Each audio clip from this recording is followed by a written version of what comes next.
So मी डान्ससाठी famous होते तिकडे कॉलेजमध्ये.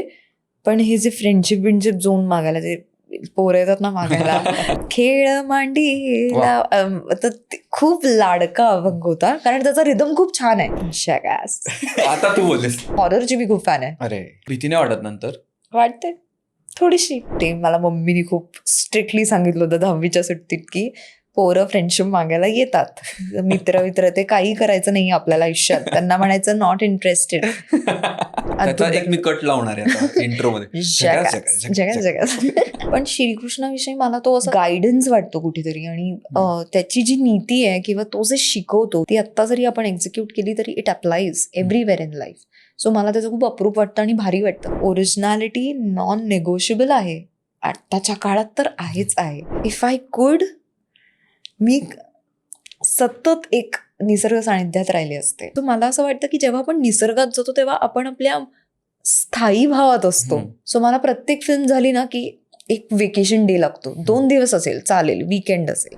मी कधीच बोललेलं नाहीये, स्वभाव हे कुठून येते मला माहिती नाहीये, खूपच इनर थॉट्स आहेत. हे खूप महत्वाचं आहे समजून घेणं की प्रत्येकाचा प्रवास खूप वेगळा आहे. आपला प्रवास आपणच सुंदर करू शकतो. मग तो सुंदर करण्यासाठी काय काय करता आलं पाहिजे, काय काय केलं पाहिजे, याच्यावर जास्त फोकस आहे. पण कधी कधी ना आपण व्हॅलिडेशनच्या मागे इतके धावतो ना की एक्झॅक्टली काय करतोय याचा विसर पडतो.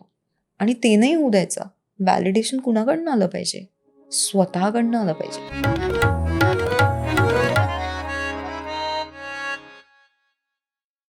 नमस्कार मंडळी, वायफळ गप्पांच्या नव्या कोऱ्या भागामध्ये मी सुयोग आणि प्राची तुमचं स्वागत करत आहोत. आजच्या भागात आपल्याबरोबर गप्पा मारायला आलेली आहे संस्कृती बालगुडे. या भागात आम्ही खूप धमाल केलेली आहे, तुम्ही टीजरमध्ये पाहिलंच असेल. पहिल्या कटमध्ये सुंदर सुंदर विषयांवर आम्ही गप्पा मारलेल्या आहेत, फार जोक्स झालेले आहेत, विनोद झालेले आहेत. पण त्याचबरोबर तिची आयुष्याबद्दलची मूल्य काय आहेत, ती आयुष्याकडे कसं बघते याबद्दलही खूप सुंदर कल्पना तिने आपल्यासमोर मांडलेल्या आहेत. ह्या सगळ्या विषयांवर गप्पा मारताना आम्हाला तर खूप धमाल आलेली आहे. तर असा मस्त भाग आम्ही लगेचच लावतोय, पण त्याच्या आधी तत्पूर्वी वायफळला तुम्ही सबस्क्राईब केलं नसेल तर पटकन सबस्क्राईब करून टाका. त्याच्या बाजूला बेल आयकॉन आहे तेही दाबून टाका, म्हणजे आम्ही जे काही बनवत असतो तुमच्यासाठी, जो काही घाट घालत असतो आम्ही तुमच्यासाठी, तो तुमच्यापर्यंत अबाधितरित्या येऊन पोहोचेल. वायफळ पत्रव्यवहाराचा तुम्ही जर का भाग झाला नसाल तर डिस्क्रिप्शनमध्ये लिंक आहे, तिकडे जा आणि रुजू व्हा. म्हणजे आम्ही जी मराठीतनं तुमच्यासाठी पत्र लिहितो ती तुम्हाला ईमेल स्वरूपात मिळत राहतील. वायफळ दुकानावरही वायफळ कपडे, वायफळ गोष्टी आम्ही विकतो, त्याही खालती दिलेल्या डिस्क्रिप्शन मधल्या लिंक मध्ये तुम्हाला बघायला मिळतील. तर त्याही बघा, आवडल्या ते खरेदी करा. आपल्या वायफळचे लाईव्ह कार्यक्रमही विविध शहरामध्ये होतात. तुमच्या जर का शहरात होत असेल तर नक्की या, आम्हाला तुम्हाला भेटायला नक्की आवडेल आणि आम्ही जे काय बनवत असतो ते तुम्हाला प्रत्यक्ष दाखवायलाही नक्की आवडेल. एवढंच बोलतो आणि सुरुवात करतो आजच्या या वायफळ गप्पांच्या नव्या कोऱ्या भागाची विथ नन अदर दॅन संस्कृती बालगुडे. Let's go. संस्कृती आणि काही जण संस्कृती म्हणतात. कृती करतात. कृती.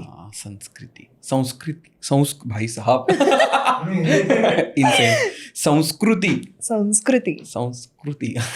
काय सुरुवात आहे का? वायफळवर तुझं स्वागत आहे. थँक्यू. कसं वाटतंय? थोडी नर्वस आहे मी. काय माहिती का? मी आय थिंक तुझा पॉडकास्ट खूप बघितलाय म्हणून. अरे पण तसं नाही. आय थिंक असं नर्वसनेस असतो ना की एव्हरी टाइम आपण इंटरव्ह्यू करतो तेव्हा एक काय बोलायचंय काय नाही बोलायचंय त्या टाईपचा.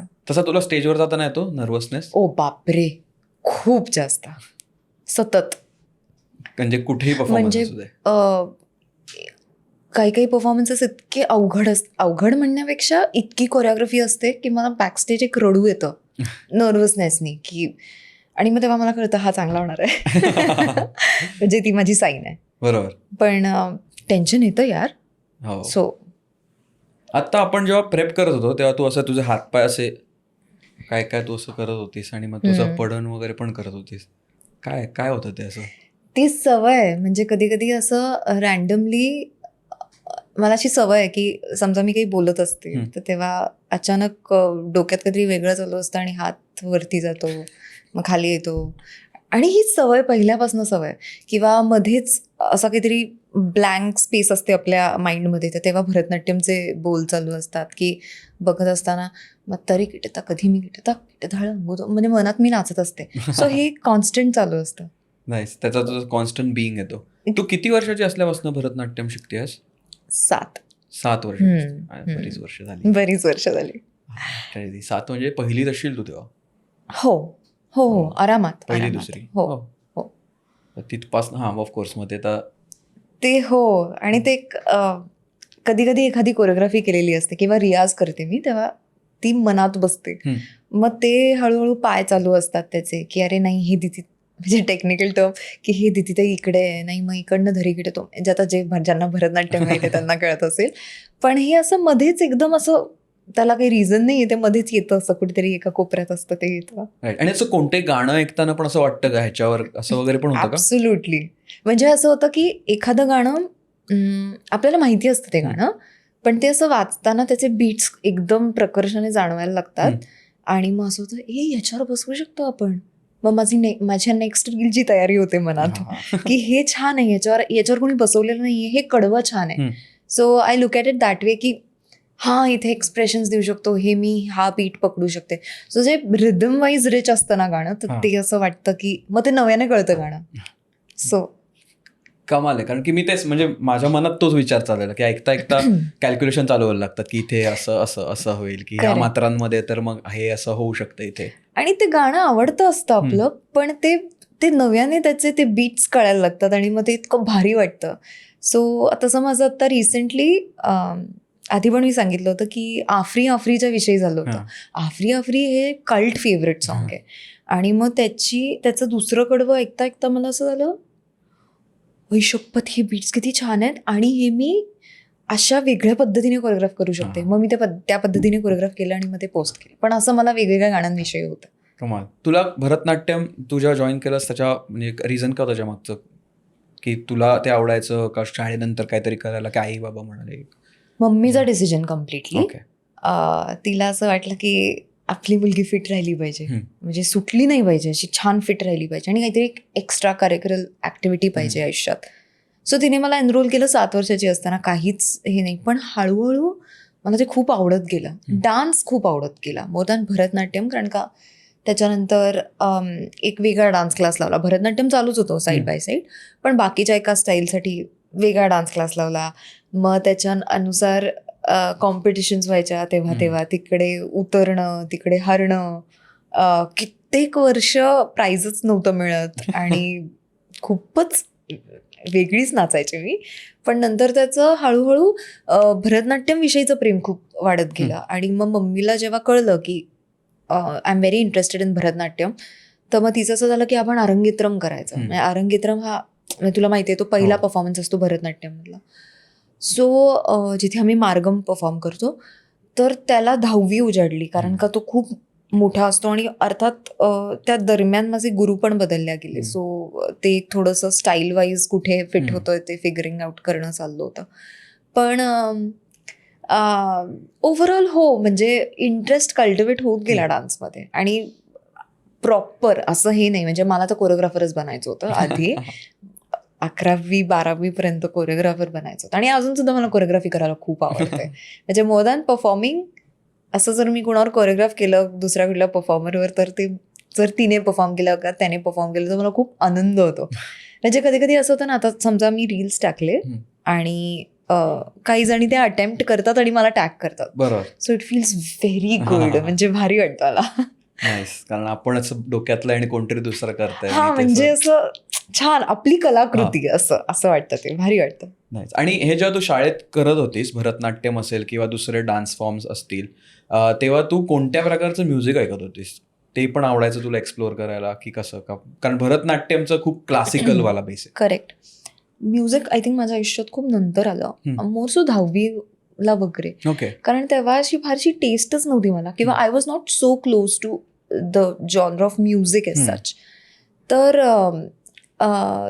एक मला कळत होतं की मला ते व्हायलिन आणि मृदंगम आणि बासरी हे खूप आवडतं. कर्नाटिक म्युझिक आपल्याला खूप आवडतं, कारण कदाचित ते भरतनाट्यमचे संस्कार होते. बरोबर. त्यामुळे ते कुठेही एखादं गाणं लागलं आणि त्याच्यात पहिले ते व्हायलिन एंटर केलं की ते असं वाटायचं की आपण भरतनाट्यम परफॉर्म करतो. ते अशी एक वेगळीच ती हे होती.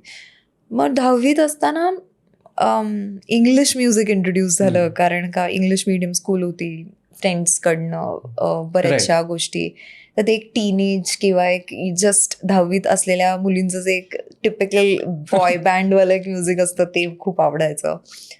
11वीत कोणता बँड होता? वन डिरेक्शन होता की काय? नाही एवढी लहान नाहीये मी. जोनस ब्रदर्स होता तेव्हा. हो खूप major fan. Jonas Brothers, Miley Cyrus, हो सेलिना गोमेज तेव्हाचं. मग ते सगळे डिझनीवरचे सिरियल्स बघायच्या, हे डिस्कस करायचं. बरं, कुठली सिरियल आवडायची तुला डिझनीवरची?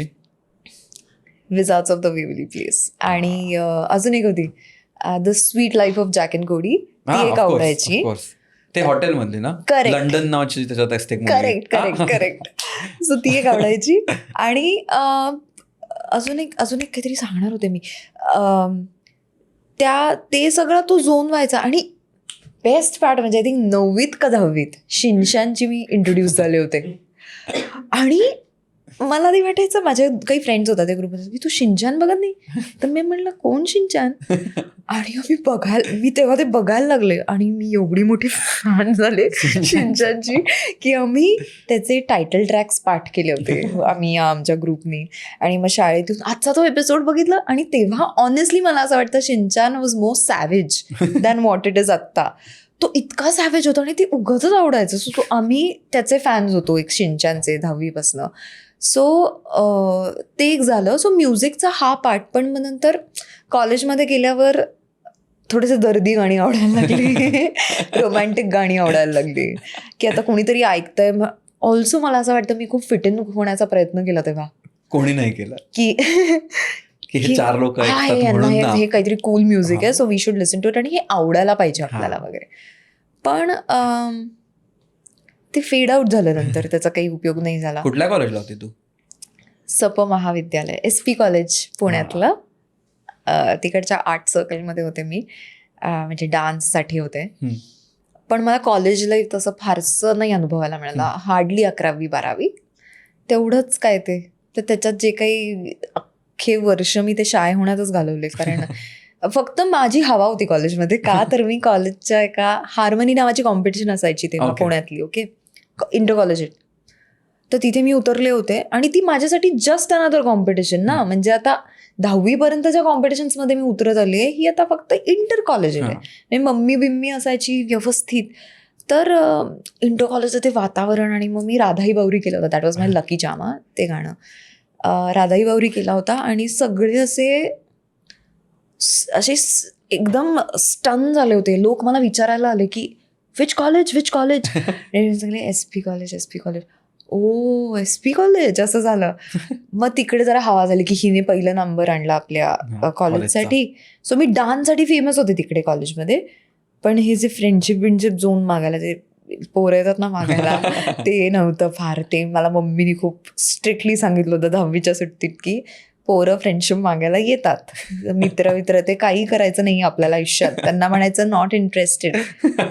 आणि मी अशी इतकी सवय झाली होती. ओके, हे मी खूप अशी अपटाईट वाटणार आहे याच्याने. पण सॉरी, मी असं केलं होतं कॉलेजमध्ये. जेव्हा ते नवीन असतं ना, की एखादा पोरका आपल्याशी बोलायला येतोय, तेव्हा ते एकदम असं नॉट इंटरेस्टेड असं करून मी निघून जायचंय. नंतर इतकी सवय झाली होती की चालता असं कोणीतरी ती फ्रेंडशिप हवी होती की नॉट इंटरेस्टेड असं. इतकं ते मसल मेमरी सारखं झालं होतं.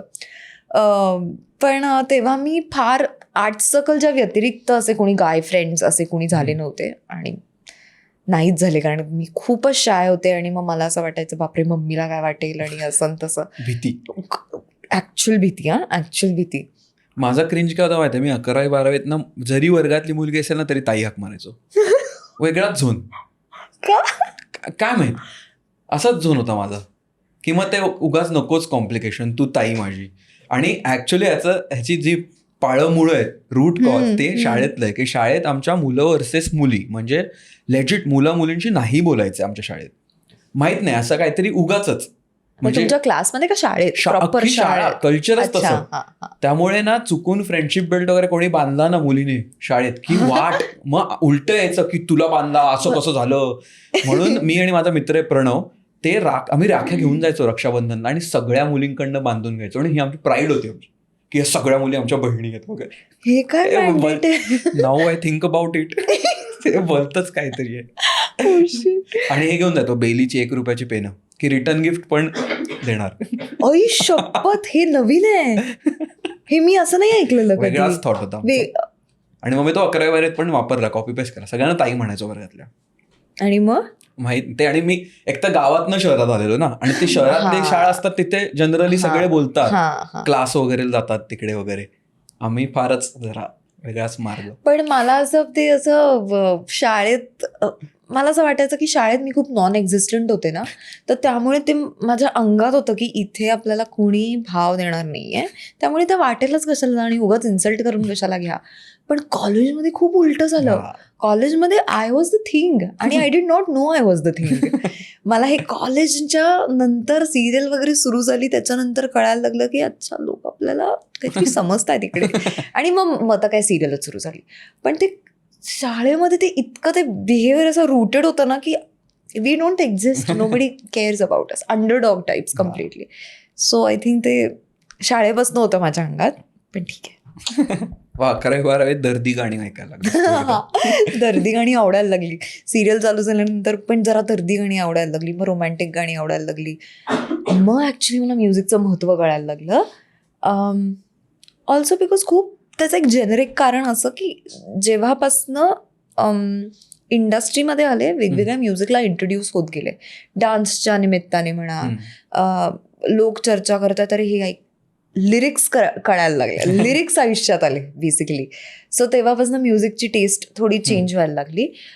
असं कळायला लागलं की आपल्याला सुफी गाणी पण खूप आवडतात, आपल्याला देवाची गाणी तर पहिल्यापासूनच आवडत होती, अभंग मला खूप आवडायचे आधीपासून. सो ते एक होतंच, कारण का घरी ते थोडंसं वातावरण असल्यामुळे बऱ्यापैकी अभंग माहिती होते. वातावरण म्हणजे काय? पप्पा माझे माळकरी आहेत. ओके. सो आमच्याकडे ती सगळी म्हणजे ते नॉनव्हेज खात नाहीत, कोणतं व्यसन नाही वगैरे वगैरे, फक्त ते माळ घालत नाहीत इतकंच. पण ते स्वतः पांडुरंगाचे खूप मोठे भक्त आहेत. तर त्यामुळे he is one of those people माहिती आहे की आता समजा एक काहीतरी बँटर चालू असेल मम्मी आणि पप्पांचं, सो ते हसत हसत, very happy go lucky guy. So ते हसत हसत असं म्हणतात की यालाच म्हणतात तुका म्हणे पाहिजे जातीचे, असं ते. आणि हे आमच्याकडे अजून सुद्धा आहे. तर त्यामुळे बरं, मम्मी पप्पांना अशी खूप सवय आहे की त्यांना एक तर वाचन प्रचंड आहे त्या दोघांचं, तर त्यामुळे ते प्रत्येक त्यांना एक किस्सा माहिती असतो प्रत्येक या गोष्टीचा. मग तू स्पिरिच्युअली किंवा धार्मिक याचा विचार किंवा मग इंडस्ट्रीमधला विचार, वेगवेगळ्या हिरोईन्सचा विचार. सो आमच्याकडे ते असं एक इम्पार्ट करतात सतत नॉलेज. सो ते अभंगाचं जे होतं ना, त्याची गोडी लागायला लागली तेव्हाच शाळेत असताना. आणि ऑल्सो भरतनाट्यममध्ये एक असा एक हे असतो की शेवटी अभंग परफॉर्म करायचा असतो, आणि जी अरंगेतरम करतीये तिने कोरिओग्राफ करायचा असतो. सो ते सगळा एक तर ते भरतनाट्यम म्हणजे अरंगेतरम करतानाच माझं ठरलं होतं मला कोणत्या अभंगावर करायचंय, माझा लाडका अभंग कोणता. तर त्यामुळे ती एक त्या वारकरी संप्रदायाच्या वातावरणाशी असलेला एक कनेक्ट आहे, आणि तो आधीपासून आहे, आणि आता तो जास्त चांगला कळायला लागला. तेव्हा ते फक्त आपल्याला आवडतं नाही आवडतं या बेसिसवर होतं, आता त्याची डेप्थ कळायला लागली. तर त्यामुळे ते एक खूप म्हणजे मला स्वतःला पण तो कनेक्ट जाणवतो, आणि मला ते खूप आवडतं सुद्धा.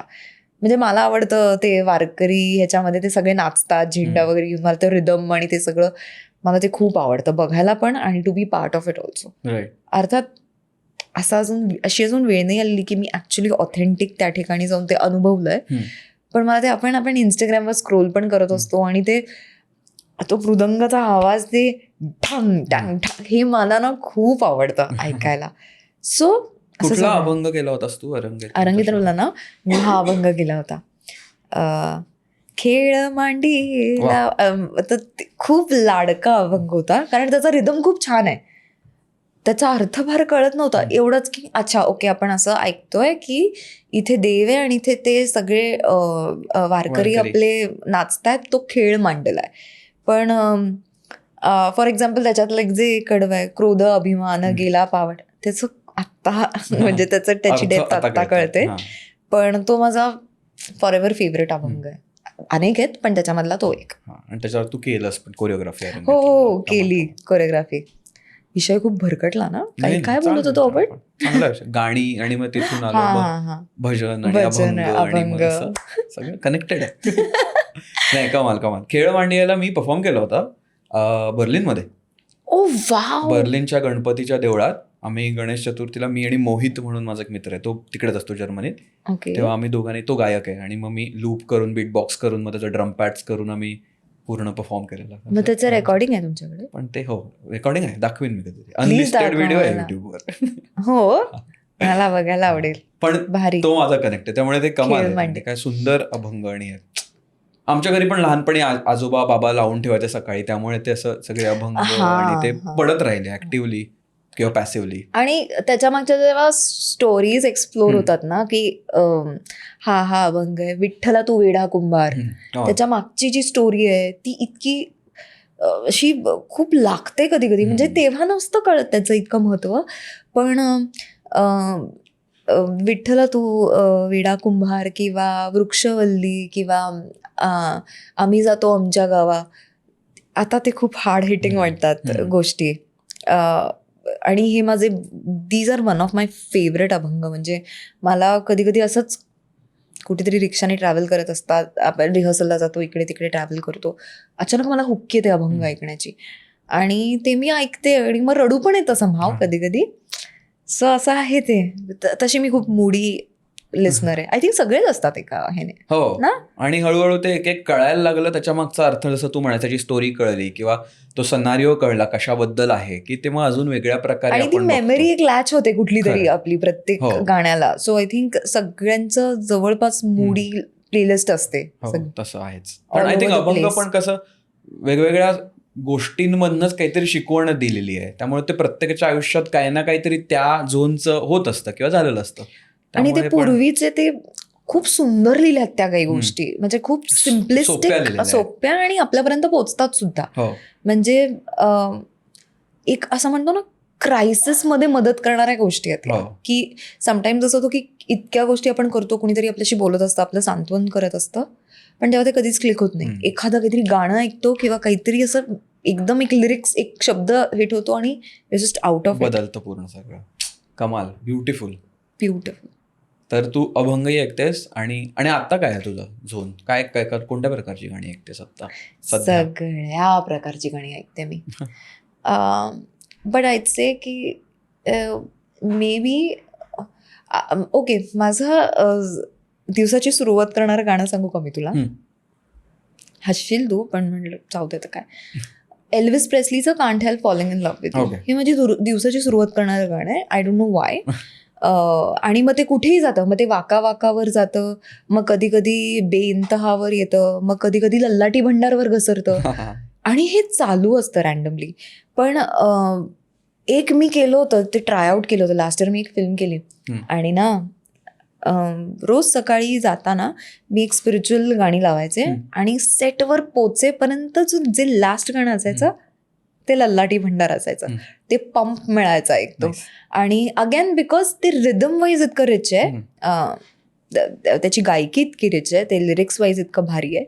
तर असा काही आत्ता झोन नाही आहे मला वाटतं. मी ऑल ओव्हर द प्लेस आहे आता. जे वाटतं ते कधी कधी मी, आता हे लोकांना फारच विचित्र वाटेल, बट दॅट्स ओके. अचानक मला स्वामींची आरती खूप आवडते बाय द वे, ती ऐकावीशी वाटते. अगेन त्याचा रिदम खूप चांगला आहे म्हणून मला ती आवडायला लागते. अर्थात श्रद्धा हा वेगळा विषय. मग कधी कधी कर्नाटिक म्युझिकवर घसरते, कृष्णाने वेगने बारो ऐकत असते. हे असं रँडमली जो मूड तिकडे लागला की आता हे ऐकायचं ते हे ऐकायचंय. मग कुणीही जर समजा रिक्षा कुठेतरी असताना इफ आय एम ग्रूविंग, कुणीही अंदाज लावू शकत नाही मी काय ऐकते. नाईस. कारण अनप्रेडिक्टेबलच आहे. अनप्रेडिक्टेबल. आता तू म्हणाली सकाळी उठल्यावर तू एल्विस प्रेस्लीचं गाणं लावणं, तर काय असतं तुझं morning routine generally? Morning routine सकाळी उठायचं. खूपच डिटेल्समध्ये जायचं झालं तर सकाळी उठायचं, पहिले ब्लॅक कॉफी आणि एक केळ, कारण वर्कआउट करायचा असतो. तर वर्कआउट म्हणजे मागच्या वर्षापासून मी रियाज करायला सुरुवात केली भरतनाट्यमची पुन्हा एकदा. तर तो वर्कआउट असतो 1 तास मी करते व्यवस्थित.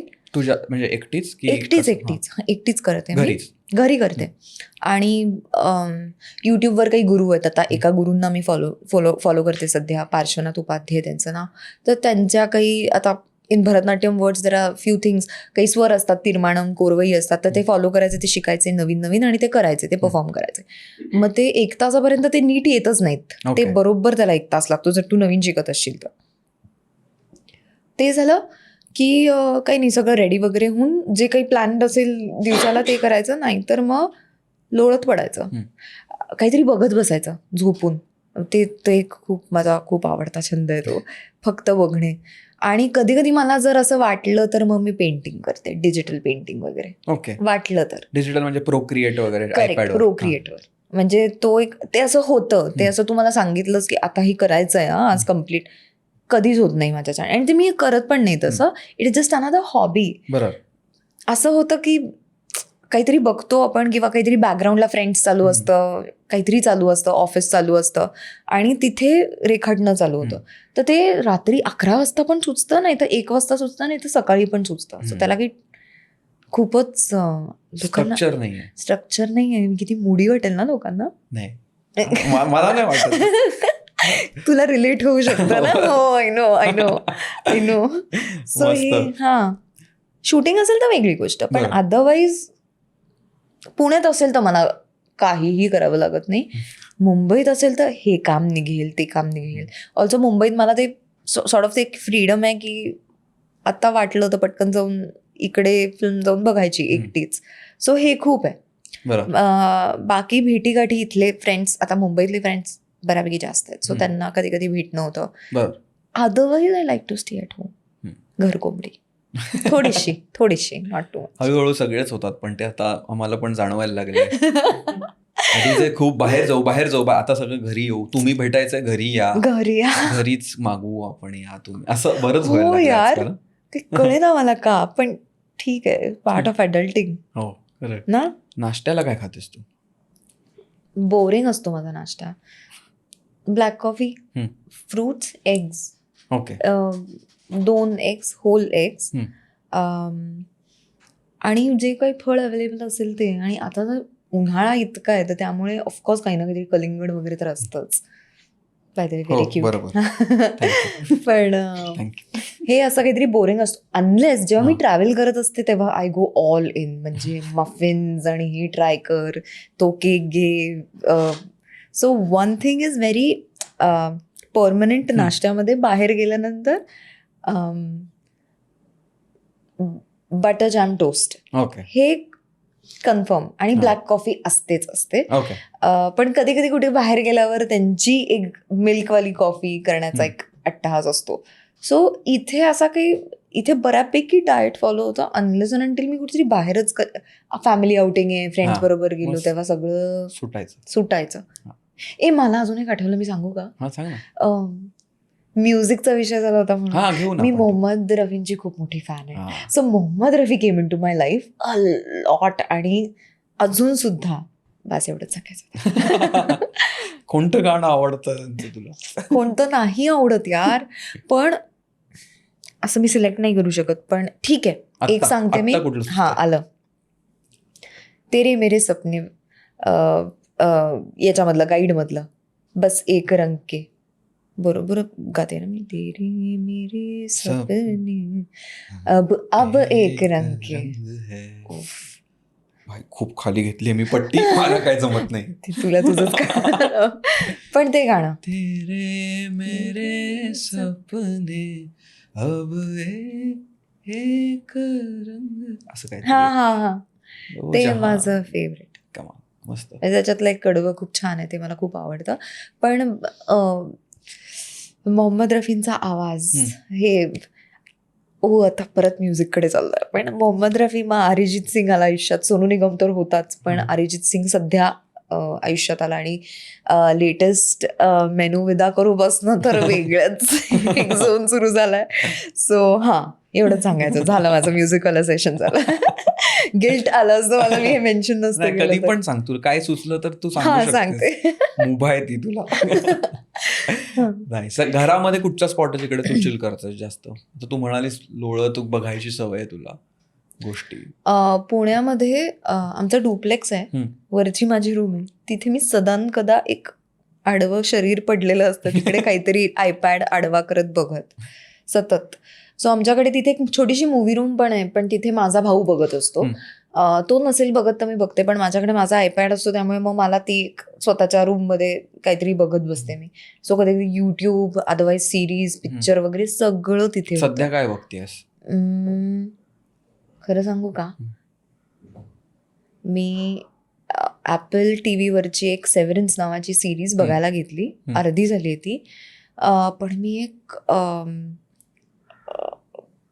खूप उत्तम फिल्म बघितली. त्याचं नेमकं मला इतकं सोपं नाव आहे, रिअल पेन अशी एक फिल्म आहे. येस, कमाल, अप्रतिम फिल्म आहे ती बघितली मी रिसेंटली. आणि मी फ्रेंड्स बघते ॲक्च्युली परत. आणि त्याचं कारण असं की जेव्हा मॅथ्यू पेरी वॉज गॉन तर तेव्हा ते खूपच जितकं अपेक्षा नव्हती तितकं ते लागलं मनाला. की because you always fear that ना, की एक भीती होती की आपले लाडके कलाकार कधी ना कधी जाणार आहेत. त्याच्यापैकी तो होता आणि तो अचानक गेला. तर त्याच्यानंतर मी फ्रेंड्स बघायची परत एक हे केली, पण ते झालंच नाही माझ्याच्यानी. पण आत्ता रिसेंटली वॉर्नर ब्रदर्समध्ये होतो ना, तर तिकडे ॲक्च्युली वॉर्नर ब्रदर्सच्या स्टुडिओमध्ये ना त्यांचा टायटल ट्रॅकमधला जो सोफा आहे ना ऑरेंज कलरचा आणि ते फाउंटेन, बरोबर, ते तिथे ॲक्च्युली तिथे होतं. तर तिथे जाऊन थोडेसे फोटो बिटो काढले आणि somehow I like to think की मला ते थोडंसं क्लोजर मिळालं तिकडे. आणि मग मी परत बघायला लागली फ्रेंड्स. आता आय कॅन्ट गेट इनफ म्हणून मी ते सतत एक चालू आहे आणि ते डिस्ट्रेस पण होतं. सो असं मी फारसा आता काही बघत नाहीये, पण अपेरेंटली ब्लॅक मिररचा नवीन सीझन आलाय, तो आता मी लगेच बघायला लागेल. तो जॉनर आवडतो तुला? मला सगळं आवडतं बघायला. फक्त आय थिंक मी ॲक्शनची इतकी फॅन नाहीये. बाकी मी सगळं बघते. हॉररची मी खूप फॅन आहे. अरे ते आम्ही नाही बघत. मी खूप फॅन आहे. म्हणजे जवळपास ऑलमोस्ट सगळ्या फिल्म्स बघून झाल्यात आणि आता काही वाटेनाचं होतं. पण आता रिसेंटली मी एक इंडोनेशियन हॉरर फिल्म बघितली, ती मला आवडली. भूतभीत होतं त्याच्यात व्यवस्थित अपेक्षा. आणि तू भीती नाही वाटत नंतर? वाटते थोडीशी. जेव्हा मी ग्रज बघितला होता तेव्हा मी नको तर हे इतकं ट्रॉमॅटिक होता ना तो आवाज आणि ते केस आणि ती जिकडनं येते वगैरे. 1 महिना मी लाईट वगैरे ऑन करून झोपले होते. आणि मला खरंच असं कुठल्या तरी एका पार्किंग मध्ये गेल्यावर असं वाटायचं यायची कुठून तरी ती चालत, कायाको, तिचं नावही लक्षात आहे मला. आणि ते झालं. त्याच्यानंतर मग वर्ष गेली. डिरेक्टली परत मी ट्रॉमॅटाईज झाले होते ते कॉन्ज्युरिंगला, फर्स्टवाला. त्याच्यानंतर आय डोंट थिंक इतक्या कमाल हॉरर फिल्म झाल्या की जे तुम्हाला ॲक्च्युली स्कार करतील ना. पण कधी कधी थोडीशी भीती वाटते, पण बघायचं तर असतं. आम्ही फॅन्स आहोत, माझ्या घरी फॅन्स आहेत हॉरर फिल्मचे, मी, माझी मम्मी. कोणता फिल्म आहे, एक इन्सिडियस आहे. इन्सिडियस, या आय नो इन्सिडियस. आणि अजून एक आहे ना, where they have a webcam. Paranormal activities. मी माझ्या बायकोला माईकवर बोलवतो, म्हणजे आवाज तुमच्यापर्यंत थेट पोहोचेल. घ्या. नाही, it's a suggestion. नेहमी असं बोलत होते. एक सेकंड. बोल. Paranormal activity. या खूप स्कॅरी होतं ते. आणि त्याच्यात एक सीन आहे वेअर दे आर स्लीपिंग आणि त्याचं बेडशीट पुल होतं. नको तू एवढा घाबरतो? अरे मला नंतर भीती वाटते, म्हणजे विचारानेच भीती वाटत लागते. नाईटमेअर्स वगैरे. नाईटमेअर्स तिला येतात, मला नाही आहे. पण मला ते म्हणजे लाईट घालून धावत पळत जातो मग बेडरूम, ते सगळं होतं माझ्या. नाही, ते मी पण करते. अंधाराची समाव मला एक थोडीशी सस्पिशियसली काहीतरी भीती वाटते, पण मला अंधारच लागतो झोपताना. पण मी काय करते, मग काहीतरी बघत बसते आणि मग जोपर्यंत तू अगदी आता झोप आवरेन अशी होती तोपर्यंत मी काहीतरी बघत बसते आणि मग मी झोपते. पण मे बी बिकॉज मुंबईत मी एकटीच राहिलेली आहे कित्येक वर्ष आणि असं रूममेट वगैरे कोणीच नव्हतं, तर त्यामुळे असं वाटलं की मग ती सवय होऊन गेली. पण हॉरर फिल्म बघायची आणि मग परत घरी आपल्या यायचं आणि आपण एकटेच असतो, ते कस लागतो. गट्स पाहिजेत भाई, मला नाही जमणार. मी तर हॉरर फिल्मला आय थिंक शेवटची पाहिली होती मी ती ॲनाबेल डॉलवाली कोणती होती ती, पण मी फ्रेंड्स बरोबर गेलेलो आणि आमची वेगळीच ट्रिप लागली. म्हणजे आम्ही पहिल्या सीन पासूनच हसायला लागलो, म्हणजे लेजिट ह्युमर दिसला मला असं आम्हाला. वाटतं तो डिफेन्स मेकॅनिझम हो, आणि आम्ही तिघही असतोय, आजूबाजूचे लोक भडकले, हाऊसफुल शो होता, आजूबाजूचे लोक भडकले आमच्यावर की काय करताय. प्लीज तू असं नको वागत जाऊया नाही, मूवी मी जातच नाही, जातच नाही. हॉरर जॉनर नाही आपल्याला माहितीये. नंतर ते उगाच ते इमॅजिनेशन खूप जास्त आहे, पॉवरफुल आपलं, त्यामुळे हो, मग मी इमॅजिन करते, पण संभाव ते कधी कधी असं नसतं यार, चल पुढे हो. पण मला खूप सवय आहे, बिकॉज मी खूप बघितलंय. एकदा असं झालं की एक फिल्म आली होती इमॅजिनरी फ्रेंड नावाची, ओके. हॉरर फिल्म आहे ती, आणि ती लागली होती शिट आयमॅक्स मध्ये लागली होती. आणि आयमॅक्स नाही, आयनॉक्स मधलं ते छोटं थिएटर आहे बघ, एकदम छोटं, इट्स लहान व्हेरी मुलांचं? एक्सक्लुझिव्ह. नाही नाही नाही, हा, कळलं. रिक्लायनर्स आणि बरोबर, खूप लागले. कळलं. ते तिथे लागली हा. होती ती फिल्म, तिथेच होती. आणि ती, आणि मी गेले, आणि माझी मैत्रीण येणार होती. मी एकटी होते त्या थिएटरमध्ये, आई गं. छोट्या, आणि चालू झाली फिल्म. आणि मी म्हणलं बरं, म्हणजे मी स्वतःला कन्व्हिन्स करते, अच्छा आता हाही एक अनुभव ठीक आहे, जर मी आत्ता ही फिल्म बघितली तर मी उच्च होईल कुणीतरी माझ्याच मनात वगैरे. काही नाही, त्याच्यानंतर माझी फ्रेंड पण आली, मग माणसायला लागली, पण 3-4 जणच होते. सो ते जरा 2 मिनिटं मला स्कॅरी वाटलं होतं की थडांग असा आवाज, आणि एकटेच होता आपण त्या एवढ्याशा याच्यामध्ये. पण हा, मुद्दा असा की मला हॉरर फिल्म्स खूप आवडतात. साऊंड डिझाईनचा खेळ आहे यार हॉरर फिल्म्स, म्हणजे विषयच नाही. आवाजावर सगळं खेळतात ते, म्हणजे ऑफकोर्स व्हिज्युअल्स पण आवाज, आणि ते ते उगाचच- इल्युजन ऑल्सो मला असं वाटतं असं वाढवत नेतात एकच आवाज, मग की आपण तुम्हाला कळतं की आणि मग आता काहीच होत काहीतरी नाही काय काही वेळा होत तर. नाही. किंवा नुसतंच एक कधी खाली पडतं, हा. फुटतं, त्याचा एक त्याचा किंवा आवाज. पण काही काही जम्पस्केअर्स मला खूप आवडतात. काही काही अत्यंत ब्रिलियंट जम्पस्केअर्स आहेत. इव्हन मला असं वाटतं कॉन्जरिंगनी तो पांडा जम्पस्केअर्स म्हणजे अशी भीतीने उडी मारावी एवढी भीती, असं का? नाही, जम्पस्केअर्स म्हणजे सडन होणाऱ्या एकदम गोष्टी. जम्पस्केअर्स कळलं. हा. सो पण मला असं वाटतं आफ्टर अ लॉंग टाईम ना, कॉन्ज्युरिंग अशी एक फिल्म होती जिथे म्हणजे लोकांनी अपेक्षा केली नव्हती, आणि ती खूप प्रॉबेबली वर्षानंतर वेळेनंतर एखादी इतकी उत्तम हॉरर फिल्म आली होती हो. की जिथे तुम्हाला भूतही दिसतंय, पण ते हे पण आहे, उफ, तो सस्पेन्स. दरवाजा उघडतो, टाळी वाजवते, आंधळी कोशिंबीर खेळत असतात. काहीतरी चाललंय यार. म्हणजे मला अजूनही तो सिनॅरिओ असा डोळ्यासमोर आहे की ती पुढे फोरग्राऊंडला आहे आणि मागे त्या कपड्यातनं असे हात येतात आणि टाळी वाजवतात. पण भारी भारी. लहानपणी भूताच्या गोष्टी आवडायच्या तुला, असं ते सांगतात बघ आपण मे महिन्याच्या सुट्टीत वगैरे? हो, अजूनही आवडतात. कुणाचे असे भूताचे किस्से असतात की कुणीतरी सांगतं मला ना अनुभव आला असा, तर मी असं म्हणते सांग ना. तर आणि तो पपलू जरी असला ना तरी मला ते थ्रिल आवडतं ऐकायला, की अच्छा इथे कोकणात गेल्यानंतर या रस्त्याने हे होतं, चकवा लागतो, किंवा ते इंस्टाग्रामच्या रील्सवर ये रील आप अकेले मत देखना हे वगैरे, मला ते मी बघते. आणि माझी बहीण पण आहे, कझन आहे माझी, तर तिला पण खूपच आम्ही शोधावर असतो ना हॉरर फिल्म्सच्या, एकमेकींना त्या रील्स पाठवत असतो. सो ते इंटरेस्टिंग वाटतं मला समहाव. पण माझी मम्मी पण फॅन आहे, झी हॉरर शो पासून आम्ही सगळेच ऍक्च्युली आहट वगैरे तर पारायण केली होती तेव्हा. तर म्हणजे अजून एखादा एक हॉरर शो आला की अरे हा कोणता हॉरर शो आहे, मग तो कितीही वाईट असला तरी तो बघायचा. माझी मम्मी तिला म्हणते you should watch real horror, की आता काय चाललंय जगात टाइम्स. अरे वेगळाच एक अँगल इथे घेण्यात आलेला आहे. हो यार, केवढं बोललो ना पण हॉरर. नाही, बऱ्याच जणांच्या मध्ये ना आम्हाला खूप असे यायच्या कमेंट, तुम्ही हॉरर स्टोरीज बद्दल बोला, हॉरर गोष्टी सांगा वगैरे. म्हटलं तो माझा जॉनरच नाहीये, माझ्याकडनंही अपेक्षा ठेवू नका. म्हणून त्यांना जरा ऐकायला तरी काय प्रॉब्लेम? ऐकतो मी सांगतो सुद्धा गोष्टी दापोलीतल्या वगैरे. दापोलीत फार घटत नाही, कारण तसं म्हणजे सिंधुदुर्ग साईडला खूप जास्त होतात भूताच्या गोष्टी. हो आहेत, हॉरर पॉडकास्ट आहेत खूप, म्हणजे फक्त हॉरर गोष्टींच्या. पण तू करायला पाहिजे. अरे कोणा, आपण फील गुड माणसं. अच्छा, दोघी असं आपण दोघही हे आहेत म्हणून. एक जरी असं असेल की ठीक आहे रे चल झोप. लहानपणी बघायचो मी, म्हणजे आमचे भावंड वगैरे एकत्र येऊन तो सीन असतो ना, अशी ती सीडी टाकणार आपण आणि मग तोच लागणार पिक्चर, तसे बघायचो मी तेव्हा. इव्हिल डेड वगैरे. ओ वाव, हो क्लासिक्स. हो बाप एक्झॉसिस्ट वगैरे. त्याच्या फक्त 2 आम्ही हॅक करायचो. एक होता म्हणजे व्हॉल्यूमचं बटन असतं ना, स्क्रोल ठेवायचो त्याच्यावर माऊसचा, की काहीतरी एकदमच क्रेझी झालं की लगेच ओढायचा तो, की आवाज शून्य होणार. आणि माझी बहीण आहे ना त्याचं कॉम्प्युटर टेबल म्हणजे आत्ते बहीण आणि इकडे असं बाथरूमचा दरवाजा आहे ना त्याला असा एक पाय लावून बसायची ती. द मोमेंट असे खूप खतरनाक मोमेंट काय येईल ना असे अंगावर वगैरे तर आवाज ओढायची ती एका बोटाने आणि लाथ मारायची आणि बाथरूमचा लाईट चालू ठेवायचो आम्ही. त्यामुळे तिने धक्का मारला की पूर्ण लाईट यायचं त्या रूम मधनं. असं आमचा एक डिफेन्स त्याच्यावर होता. हे खूप आठवतं मला तसे पिक्चर बघितलेले. मला नाही झेपत हॉरर.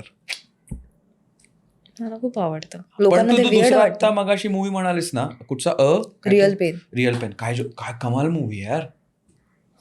काय स्टोरीच आहे एकदम वेगळी. आणि किती सिम्पल आहे. हो. काय म्हणजे झालंय म्हणजे ह्यांनी सगळ्यांनी बघावी ती. आता आय थिंक आलाय तो कुठे आलाय जिओवर आलाय आय थिंक.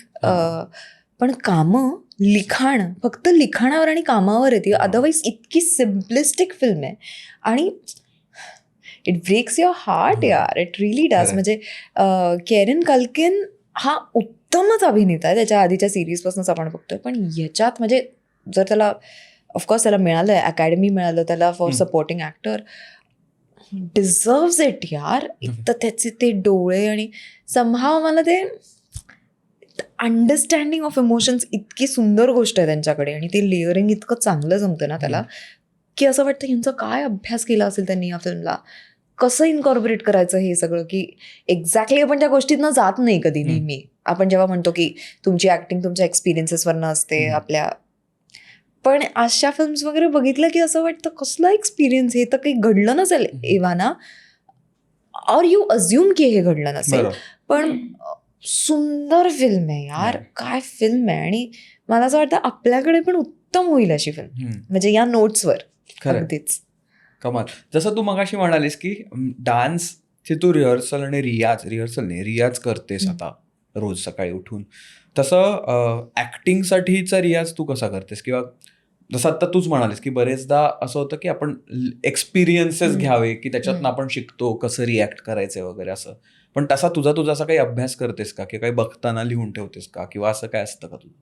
मला बघायला खूप आवडतं आणि मला असं वाटतं की माझी ऑब्झर्वेशन पार खूप चांगली आहे. बऱ्याचदा सुरुवातीला जेव्हा असं काही कोणी शिकवणारं नव्हतं की या गोष्टी करायच्या. अर्थात जेव्हा सिरियल सुरू झाली ना तेव्हा ते 1000 एपिसोड्स करून तुम्हाला ते होत राहतं. ती मसल मेमरी होते की तुम्ही या टाईपच्या रिॲक्शन द्यायच्या त्या टाईपच्या. पण चांगली गोष्ट अशी होती की जेव्हा पहिली सिरियल होती तेव्हा दिग्गज कलाकार होते सगळे. तर त्यामुळे त्यांनी खूप मदत केली. हे असं कर, नाही हे बघ हे वाक्य ना इथे स्ट्रेस द्यायचा. या टेक्निकॅलिटीज कळत गेल्या. पहिल्या सिरियलच्या नंतर मी ॲक्च्युली खूप सिरियस झाले की मला ना हे करायचंय. मला हे जेन्युइनली आणि खूप चांगलं करायचंय. सो आता माझा अभ्यास कसा होतो मी खूप गोष्टी बघत राहते. कोणी मला सांगितलं आता माझे काही फेवरेट ॲक्टर्स आहेत की ज्यांना मी बाबा हे म्हणजे एन्सायक्लोपीडिया ॲक्टिंगचे. तर त्यांचं आलेलं प्रत्येक काम बघणं. एक पुस्तक आहे पॉवर ऑफ एन ॲक्टर म्हणून.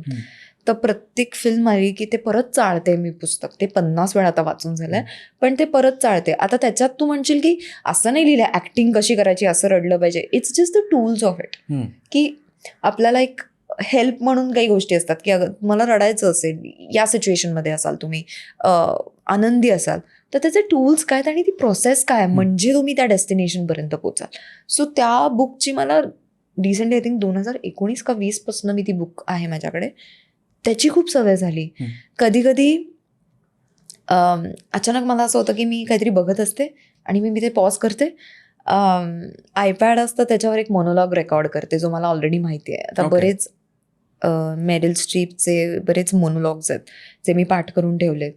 तर तो मी वेगवेगळ्या वेगवेगळ्या याच्यात वेगवेगळ्या इमोशनमध्ये करण्याचा प्रयत्न करते. की समजा सवयीनुसार मला माहिती आहे की मी असा करणार आहे परफॉर्म. मला माहिती आहे मला इथे रडू येणार आहे. तर ते न करता ट्रायल अँड एरर असं मी बऱ्याचदा करत असते. सो एक्सरसाइज म्हणून. आणि ऑल्सो कळतं की कुठे तुम्ही वरवरचं काम केलं आणि कुठे ऍक्च्युली तिकडे इकडे तुला ऍक्च्युली वाटलं आणि हे दिसतंय. सो हे मी खूप आधीपासून करत आली आहे सिन्स माझ्या पहिल्या सिरियलपासून. सो हळूहळू अर्थात जेव्हा तुम्ही फिल्म्स पण करता आणि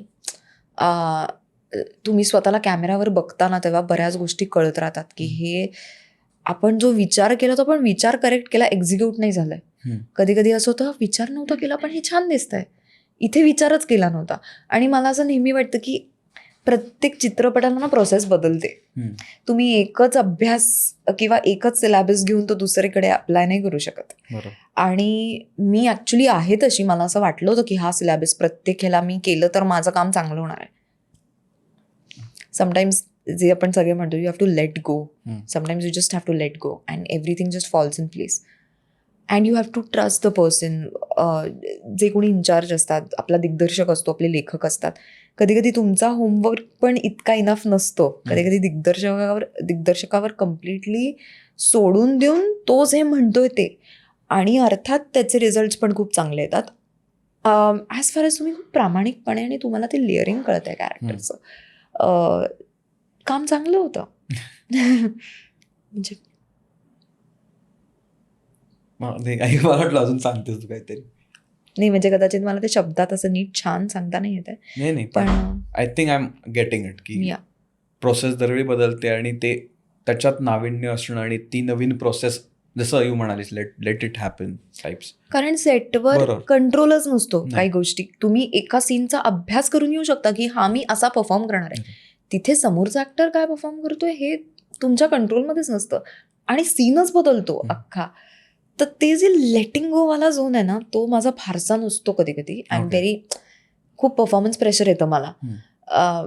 खूप असं, तू आधी म्हणालास की परफॉर्मन्सच्या आधी तुला टेन्शन, ते प्रत्येक सीनला होतं जिथे मला असं वाटतं हा सीन अवघड आहे, आणि जिथे आपल्याला असं वाटतं ना हा मला परफेक्ट करायचा आहे, हा उत्तमच झाला पाहिजे, तिथे प्रेशर येतं.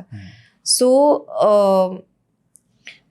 आत्ता हल्ली मी शिकले, का लास्ट इयर एक फिल्म केली तर तेव्हा असं झालं होतं की जे आपण करतोय ते चुकीचं वाटतंय डिरेक्टरला, आणि त्याचा टेक किंवा त्याचा अप्रोच वेगळा होता कम्प्लिटली. पण मग मी एका पॉईंटला मी असं खूप फ्रस्ट्रेशनने एकदा डिस्कस केलं माझ्या एका फ्रेंड बरोबर की माझा अभ्यास चुकलाय वाटतं या फिल्मला, काही होत नाहीये, मी प्रेप केलंय पण मला मी जे ठरवलंय ते कदाचित नको आहे. मग माझा मित्र म्हणाला की आता हातात काय, दिग्दर्शकावर विश्वास ठेवायचा आणि तो जे म्हणतोय ते कर, कन्व्हिन्सिंगली कर. म्हटलं ओके. मग जेव्हा मी हे जरा धोरण धरलं तेव्हा जरा इझी व्हायला लागल्या गोष्टी. आणि असं नाही म्हणत मी की पुढच्या वेळेस हेच होईल, तुझा अभ्यास करूनच जावा लागणार तुला, पण तिथे जेव्हा सेटवर तुम्ही जाता तेव्हा त्याचे एक झालाय अभ्यास, आपण प्रेप्ड आहोत, आता जे होईल ते सोडून दे. बरोबर. हे महत्वाचं आहे. हे जरा मी शिकते आत्ता. नाईस. कारण आय थिंक ते इम्पॉर्टंट आहे टू गेट द राईट, म्हणजे कारण तुझं एक इनपुट आहे प्लस त्यांचं एक एक्सपेक्टेशन वाला इनपुट, आणि ते सगळं इट्स कॉम्प्लिकेटेड. स्पॉन्टेनिटीला वाव पाहिजे ना. त्याच spontaneity just creates magic sometimes, and when you are not thinking it creates magic. So बऱ्याचदा असं होतं की आपण त्या सीनला हे ठरवलेलं नसतं, पण ते जे होतं ना ते इतकं भारी वाटतं बघायला. सो याच्यासाठी मी खूप एक्सायटेड असते, पण अजून सुद्धा तितकाच नर्वसनेस असतो ॲज इफ आपण पहिली फिल्म करतोय. राईट. आणि तो असला पाहिजे. कारण नर्वस आहोत म्हणजे आपण काहीतरी त्याच्याबद्दल आपल्याला वाटतंय, तर ते खूप इम्पॉर्टंट आहेच. एक स्टँडअप कमेडियन होते, मी खूप बऱ्यापैकी आय थिंक लहान होते, विशिरली, आम्ही कुठेतरी अमेरिकेत प्रयोग करत होतो, माझा परफॉर्मन्स होता आणि मी विंगेत अशीच होते आणि ते बसले होते. कसला परफॉर्मन्स होता हा? डान्स परफॉर्मन्स होता, एक रॅन्डम डान्स परफॉर्मन्स होता. आमची एक टूर गेली होती तिकडे, मराठी तारकांची वर समथिंग, आणि ते तिथे बसले होते आणि मी विंगेत अशी जरा रेस्टलेस. तर ते मला म्हणाले काय झालं, टेन्शन आलं? मी म्हटलं हो. म्हटलं तर पटकन परफॉर्मन्स होऊन जाऊ दे. आणि ते म्हणाले की अरे तुला काय टेन्शन आहे, तू कितवा परफॉर्मन्स असेल, एवढं टेन्शन नाही घ्यायचं, ठीक आहे. तर मी म्हटलं नाही पण येतं ना. आणि मग त्यांनी पॉज घेतला आणि ते म्हणाले की जेव्हा टेन्शन येणं बंद होईल ना तेव्हा समज काहीतरी चुकतंय. तर ते ना खूप असं I have carried that with me somehow. आणि असं नाही आहे की आपण मुद्दामून टेन्शन घेतोय, ते येतं. जर तुम्हाला एका परफॉर्मन्सचं टेन्शन असेल, मग ते काही परफॉर्मन्स नको म्हणूयात, आपण कामाचं म्हणूयात, एखादं टेन्शन असेल तर ते थोडं आलं पाहिजे, म्हणजे इट्स अ साईन की यू केअर, जसं तू म्हणालास. कमाल. आणि ते आहे, म्हणजे मला पण बरेचदा वाटतं की हे आपण सातत्याने केलं तरी पण आपल्याला का आत्ता असं वाटतंय, पण ते वाटणं खूप इम्पॉर्टंट आहे, कारण मग तुमचं अटेन्शन पण त्या गोष्टीवर आहे. नाही तर आपण उगाच अरे हे तर मी केलंय 50 वेळा तर काय फरक पडतो, असा झोनमध्ये जातो. नाही तर हो, आणि ती थिन लाईन आहे माहितीये ना, की त्याचा कॉन्फिडन्स असणं की मी हे करू शकतो पण ते उत्तम झालं पाहिजे, किंवा जसं आपण म्हणतो की प्रत्येक दिवस नवीन आहे, बरोबर. तर त्यामुळे प्रत्येक दिवसाचे नवीन चॅलेंजेस आणि प्रत्येक दिवस हा सारखा नसणार आहे. सो तो एक खूप ती अशी थिन लाईन आहे की जिथे you can be over confident also की मला सगळं येत आहे, हो. आणि you can be too much under the pressure also की यार मी कसं करणार. तर ते साधता आलं तर मग सेट आहे. जसं तू आता म्हणालीस प्रोसेसच्या आधी की तू एक पुस्तक वाचतेस आणि जे तुला कधी पण वाटतं तू go back to that book आणि मग तू परत त्याच्यातलं वाचतेस आणि काहीतरी सापडतं नव्याने.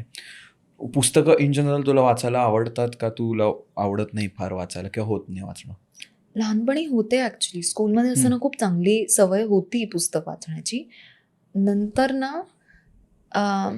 जसं व्हिज्युअल माध्यम खूप आयुष्यात यायला लागलं तेव्हा पुस्तकं सुटली आणि जेन्युइनली सुटली. म्हणजे आता वाटत नाही वाचावंसं, पण आता I am making a point की चांगले चांगले पुस्तकं की नाही ग हे वाचलंच पाहिजे. अल्केमिस्ट म्हणा किंवा हे, तर तसं मी सुरुवात केली. तर माझी खूप आधीपासून इच्छा होती की मला युगंधर वाचायचं होतं, म्हणजे कृष्ण आवडतो म्हणून. सो ते एकदा वाचलं. तर आत्ता मी मृत्युंजय वाचतेय. सो हळूहळू मी ते इन्कॉर्पोरेट करते, कारण मला माहिती आहे वाचणं खूपच इम्पॉर्टंट आहे. पण आता ते हळूहळू चाललंय. मी अशी मॅसिव्ह रीडर तू म्हणशील की मी पुस्तकं अशी संपवते, तर ते तसं नाही आहे. इनफॅक्ट माझे आईवडील खूप पुस्तकं वाचतात, माझा भाऊ पण खूप पुस्तकं वाचतो, पण माझ्यापासून ते थोडंसं सुटलंय. पण तू हळूहळू करते, हळूहळू प्रयत्न करते मी. राईट. इंटरेस्टिंग वाटलं पाहिजे. आता जसं मृत्युंजय अचानक मला वाटलं की नाही यार, खूप दिवस मी ते नव्हते वाचणार कादंबरी, कारण का कर्णाविषयी थोडंसं एक सॉफ्ट कॉर्नर आहे आणि वाईट वाटतं. पण मला वाटलं की इट इज वर्थ इट आणि आय शुड. सो मृत्युंजय सध्या मी वाचते. ओके.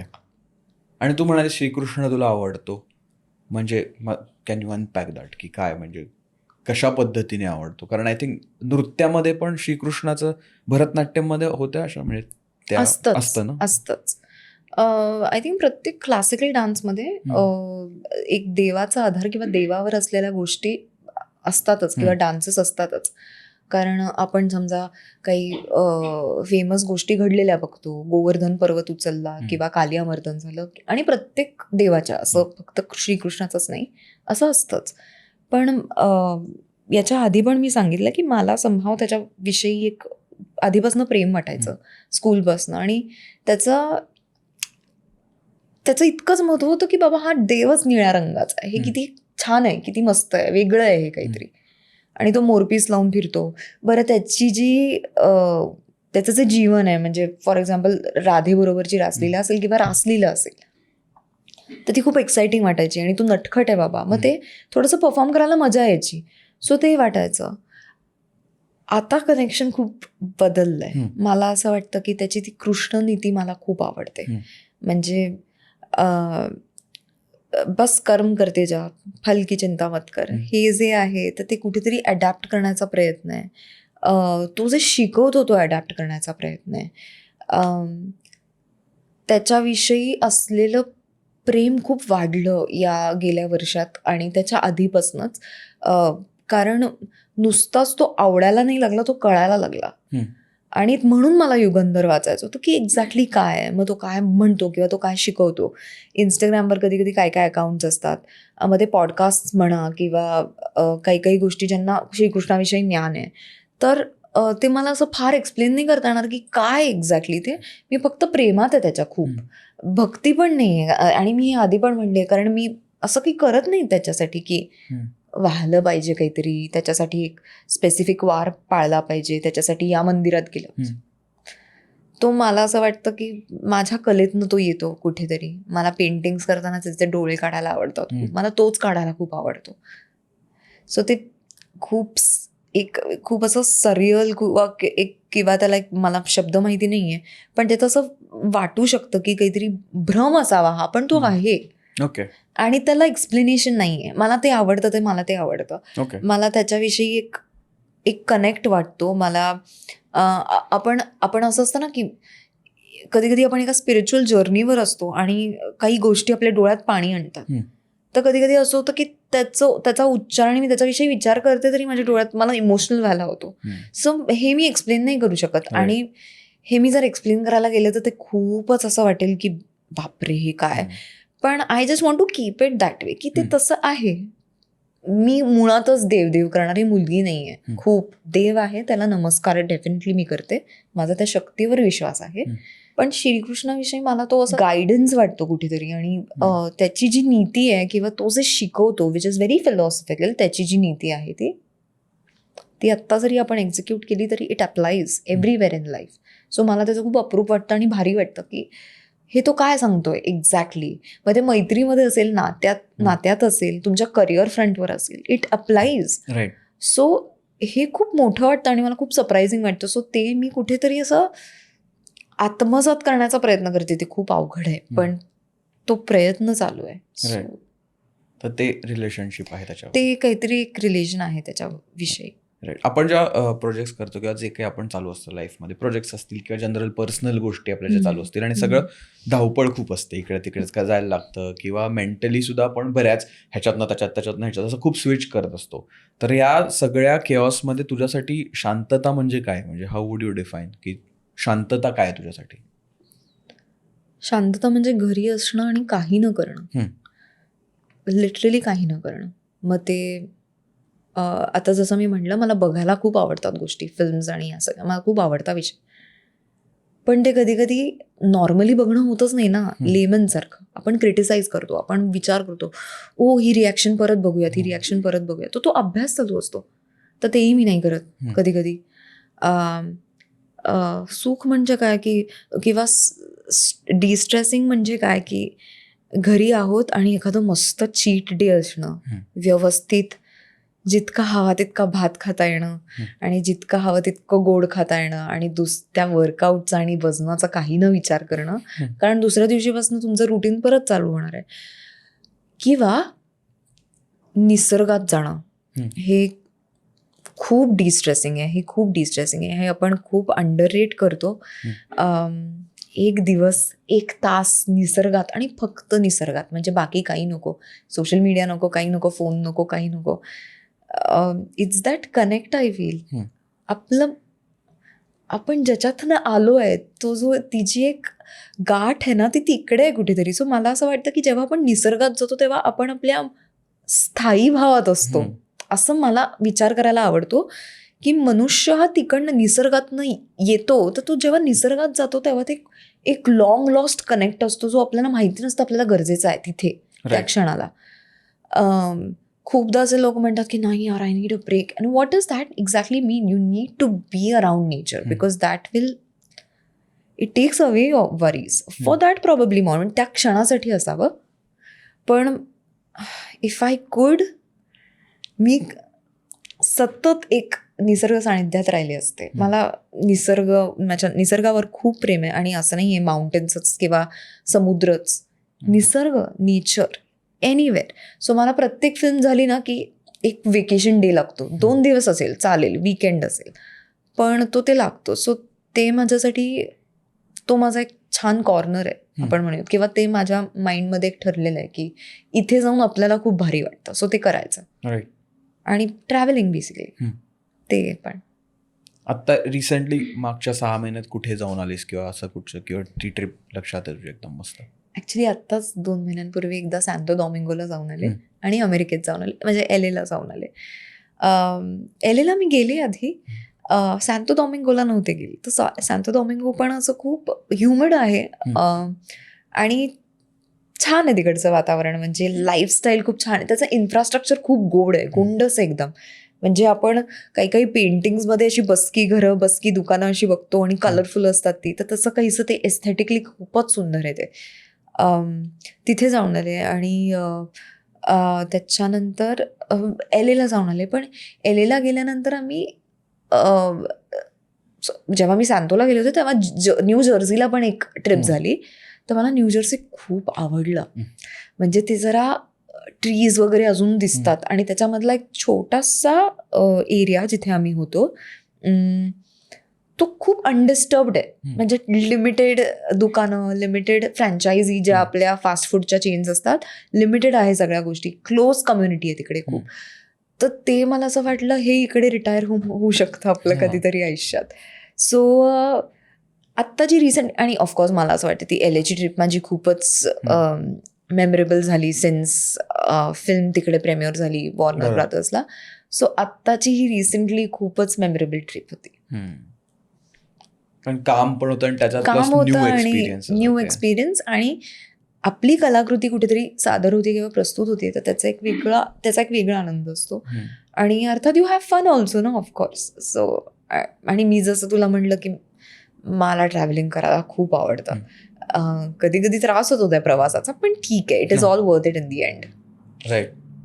पण जेव्हा जसं म्हणाल तू वॉर्नर ब्रदर्सला गेलेलात वगैरे, तेव्हा आपला होरायझन पण खूप वाईड होतो. म्हणजे आपण काही गोष्टींकडे आपला पहिले एक आपण एका प्रकारे बघत असतो, पण एका दुसऱ्या ठिकाणहून जेव्हा आपण बघतो त्या सेम घटनेकडे किंवा आपल्या एक लाईफस्टाईलकडे सुद्धा, तर ते अजून वाईडन होतं. तर तसं तुझ्या बाबतीत झालं का, की तुझ्या रेग्युलरच ऍक्टिव्हिटीज होत्या, पण तिकडे जाऊन आला तुला एक वेगळा विचार सापडला किंवा एक गोष्टीकडे बघण्याचा एक दृष्टिकोन बदलला, असं झालं? मी खरं सांगू का, मला तिकडे गेल्यावर असं खूप जाणवलं की संभाव एक असं फिलिंग येतं ना, कदाचित हे आयुष्यभर करायचं होतं आपल्याला, हे करायचं आहे आपल्याला आयुष्यभर.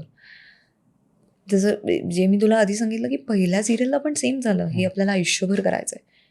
तिथे गेल्यावर पुन्हा एकदा जाणवलं की आपण एक्झॅक्टली कशासाठी हे करतोय. राईट. हो, वॉर्नर ब्रदर्स, हो अर्थात मोठी गोष्ट आहे, ते बघून छान वाटलं, पण आयुष्यात कधी वाटलं नव्हतं की आपण पोहोचू ना तिकडे. पण तिथे जाऊन आलो. तर आता तिथे जाऊन आलो तर बऱ्यापैकी काही गोष्टींची वेगळी जबाबदारी वाटायला लागते. वाटायला लागतं की आपण जितक्या कॅज्युअली काही गोष्टींकडे बघतो ना, ते नाही बघता कामा. जर आपल्याला काहीतरी करायचं आहे आयुष्यात. खूप आधीपासनं ना वियर्ड वाटेल, पण लहानपणापासून खूप लहान असताना करिअरची सुरुवात झाली म्हणून पण असेल, पण खूप वर्कहॉलिक नेचर आहे माझं. मी खूप करिअर ओरिएंटेड आहे आणि मी खूप करिअरला आयुष्यभर प्रायोरिटी दिली आणि अजून सुद्धा. सो तिथे कुठेही फार पर्सनल लाईफचा संबंध नव्हता, ना आईवडिलांच्या दृष्टिकोनाने, ना माझ्या पर्सनल लाईफमध्ये, बॉयफ्रेंड म्हणा और व्हॉट एव्हर. तर ते याच्यासाठी, कारण का कुठेतरी मनात होतं की you want to make a change somehow. आपल्याला वन ऑफ द चांगल्या अत्यंत उत्तम अभिनेत्रींपैकी आपल्याला त्या ठिकाणापर्यंत जायचं आहे. कधी कधी असं वाटतं आपल्याला की अवॉर्ड्स मिळाले ते व्हॅलिडेट होतं. आता तसं नाही वाटत. अवॉर्ड्सचं महत्त्व गेलं आयुष्यातलं. खूप आधी असं वाटायचं की नाही यार आपल्याला हे अवॉर्ड मिळाला पाहिजे, नाही यार आपल्याला हे मिळालं पाहिजे. वाईट वाटतं का थोडंसं अजून? हो. पण तिथे गेल्यानंतर असं वाटलं, ऑडियन्स रिॲक्शन्स बघून असं वाटलं की हे नाही आहे का, हे खरं आहे. जर लोक रडतायत आणि तू रडवू शकतेस त्यांना, may be you want it a little bit, may be या पडावाला सुरुवात आहे. तिथे गेल्यानंतर ऑनेस्टली ती तिकडची लाईफस्टाईल बघितल्यानंतर असं वाटलं मला इथे काम करायचं आहे, मला या प्रोसेसमधनं जायचं आहे. मग त्याला वेळ लागेल, कधी होईल मला माहिती नाही, पण मला या प्रोसेसमधनं जायचं आहे. हे जे आपण म्हणतो ना की जी जान लगा देता है यार वो ॲक्टर, हे मला करायचं आहे. मला ऑल्टर करायची आहे माझी लाईफ. मला त्या दुःखातनं जायचं आहे कुठेतरी. मला ते, मी कधीच बोललेलं नाही आहे, समहाव हे कुठून येतं मला माहिती नाही आहे. खूपच इनर थॉट्स आहेत हे. पण यार तिने या गोष्टीसाठी हे केलं आणि ते आयुष्यभर ते तसं झालं. I want that. मला त्या अनकम्फर्टेबल वाटणं, ते जगणं, ऑल्टर करणं आयुष्य, ते दुःख आणि ते काय असतं हे मला अनुभवायचं आहे. आणि मे बी कदाचित मला त्याच्यासाठी I want to be known for that also. कारण माहिती नाही आता तिकडे गेला ना आपल्याला ते कलाकार इतके मोठे का वाटतात, कारण का त्यांनी या गोष्टी केलेल्या आहेत, त्यांनी ते डिसिजन्स घेतलेत की त्यांच्या पुढे आयुष्यावर परिणाम झाला आहे त्या गोष्टींचा. मग ते खूप छोटी गोष्ट असेल, वजन कमी करणं, सायकोलॉजिकली मेसअप होणं डोक्यामध्ये. पण मग मला then I come to this point की where if I don't do this then what's the point. मला हे करायचं आहे ना, मी हे करिअर चूज केलं आहे, मला हे खूप आवडतं ना करायला, being in front of the camera. Maybe dance असू दे, हे आत्ता नाही केलं तर केव्हा करणार आहे, मग देन व्हॉट आम आय लिव्हिंग बिहाइंड. सो हा विचार माझ्या डोक्यात खूप येतो आणि सध्या खूप आलाय. सध्या एक मागच्या वर्षात असं झालंय की मला माझ्या आनंदासाठी करायच्यात, सो मग ते थोडंसं माझ्यासाठी हार्मफुल असेल, ठीक आहे, चालेल, ओके, हे मला माहिती आहे माझ्यासाठी हार्मफुल आहे, ठीक आहे, पण मी करेन. कारण ही आयडिया खूप विचित्र वाटू शकते लोकांना ऐकताना, पण ते असं कुठेतरी मला असं वाटतं की मला एक मार्क बनवायचा आहे या जगात. मला काहीतरी नाही यार, ती होऊन गेली, तिने हे केलं होतं. So it is not about following anything, it is about building your own. बरोबर. आणि that building your own is too complicated, it's very hard. So but it's always been like that. मला कधीच कन्व्हेन्शनल गोष्टी attractive वाटल्याच नाही आहेत. मला जे unconventional आहे आणि जे कोणी करत नाही आहे, म्हणून गाणी पण माझी, जेव्हा मी साधी एक रील टाकते डान्सची, कोणीही मला फोर्स करूच शकत नाही की हे आता चालू आहे ना, हे गाणं आता ट्रेंडिंग आहे ना, मग ह्याच्यावर बसव आणि हे कर म्हणजे त्याला लाईक्स. मला त्याच्याशी काही घेणं देणं नाही. मला जे आवडेल मग ते रटा काय तो शब्द आहे, रटाळ झालेलं पण असेल ते गाणं, किंवा हे कधी कोणी ऐकलंच नाहीये गाणं, मला आवडलं पाहिजे, मला त्याच्यात काहीतरी सापडतं आणि म्हणून मी ते करते. सो हे असं काहीसं झालेलं आहे. तर त्या अनुषंगाने तू म्हणत असशील, तिकडे गेल्यानंतर असं वाटलं की मला हे करायचं आणि मला अजून किती मेहनत करायची आहे. हे आत्ताशी फक्त आपण पोचलो, इथे प्रेमियर झालाय, मला इथे काम करायचं आहे, मला या लोकांमध्ये वावरायचं आहे की ज्यांना आपण खूप दिग्गज समजतो की ह्या लोकांनी म्हणजे हे कोण ॲक्टर, त्यांनी आयुष्य घालवलंय हे काम करताना. मला आयुष्य घालवायचं आहे हे काम करताना. खूप बोलले ना मी? नाही, चांगलं बोललीस. नाही, तेच मी विचारायचं तेच होतं की काय गिअर पडला का कुठचा तरी दुसरा. कारण असं होतं आपण दुसरीकडे जातो आणि गिअर पडतो की अरे, मग आपण एका वेगळ्या झोनने आणि एका वेगळ्या एनर्जीने परत काम हातात उचलतो.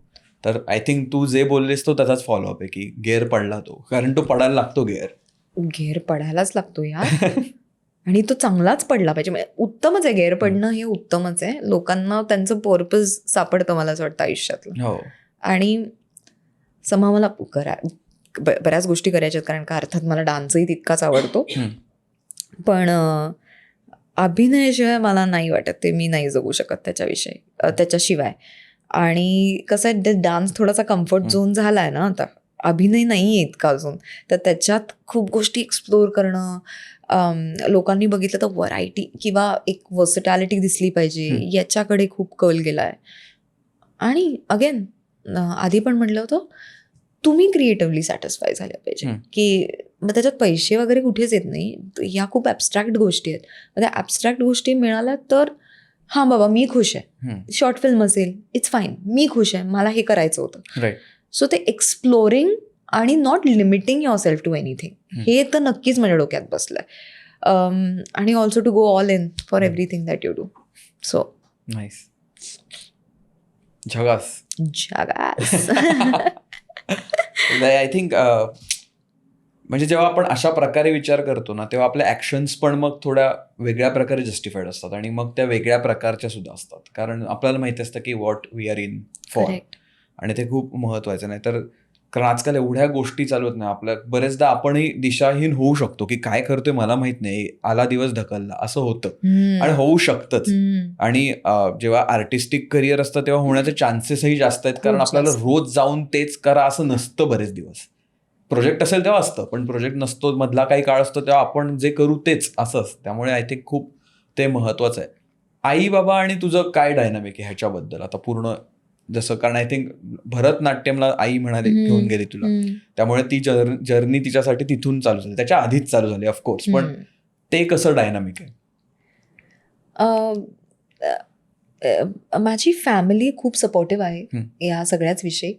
कुणालाच वाटलं नव्हतं की मी अभिनेत्री वगैरे बनेन, कारण का मी त्याची दिसायचीही नाही आणि माझा स्वभाव एकंदरीत बघता कुणालाच वाटलं नव्हतं. म्हणजे ना माझ्या डान्स क्लासमध्ये कधी कुणाला आयुष्यात इमॅजिन होऊ शकत होतं की मी अभिनेत्री होईन, आणि स्कूलमध्ये तर त्याहून नाही.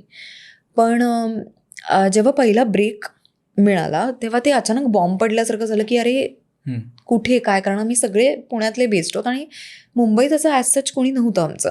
सो तिकडनं ती सुरुवात झाली की सर्वाईव्ह कसं करणार आहे या शहरात. हे सगळं ठीक आहे, म्हणजे ॲक्टिंग बिक्टिंग सगळं ठीक आहे, पण त्यानंतर they have been nothing but supportive. म्हणजे पहिल्या सिरियलनंतर मला आठवतं आहे की एक आमची मस्त मीटिंग झाली होती. मी माझ्या पप्पांना सांगितलं होतं की पप्पा, जर आता या क्षेत्रात जायचं आहे तर आपल्याला ऑल इन जायचं आहे. मग त्या छोट्या छोट्या गोष्टी असतात, मी हे नाही घालणार, मी ते नाही घालणार, या अटी नाही टाकू शकत आपण समोरच्याला, कारण का त्याचा परिणाम होतो या गोष्टींवर. ऑप्शन्स खूप आहेत लोकांकडे. आता जर आपल्याला बसवायचं आहे, कारण का मी फक्त एक सिरियल केली आहे, पण मला चित्रपट करायचे आता, तर मला या पद्धतीचं प्रोजेक्शन करणं गरजेचं आहे, सो दॅट डिरेक्टर्स किंवा फिल्म मेकर्सना कळेल ही अशी दिसते. हा विचार खूप होता त्यावेळेस डोक्यात.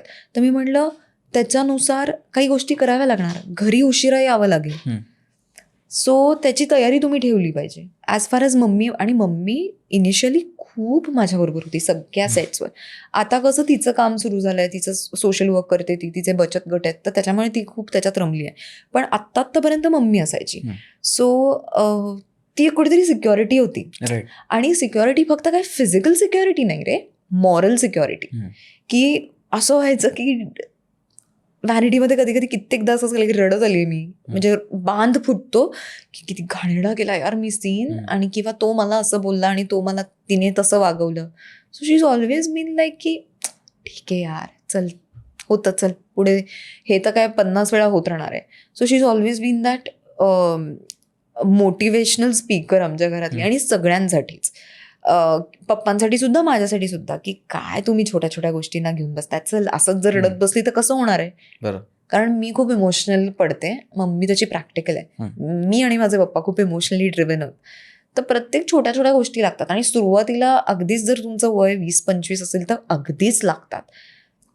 आणि माझ्यामध्ये तो प्रॅक्टिकॅलिटी फॅक्टर कधी आयुष्यात नव्हताच. आत्ता जरा आलाय, एक डिटॅचमेंट यायला लागते हळूहळू गोष्टींची. पण हे लोक पहिल्यापासूनच सगळं घरी डिस्कस होतं. अजून सुद्धा प्रोजेक्ट आला, हे मी करतेय, असा सीन असणार आहे, त्याच्यात काय करायचं. म्हटलं गरजेचं आहे, पण स्टोरी चांगली आहे. असं कधीच झालेलं नाहीये की जेव्हा मी म्हणते ना स्टोरी चांगली आहे, त्यांच्यासाठी ते बॉटम लाईन असते की अच्छा तुला करायचं आहे, ठीक आहे कर. आणि समहाव मम्मी माझ्यातला आणि पप्पांच्यातला दुवा आहे की ते एक्सप्लेन करणं की का हे गरजेचं आहे आणि का तिने ते केलं.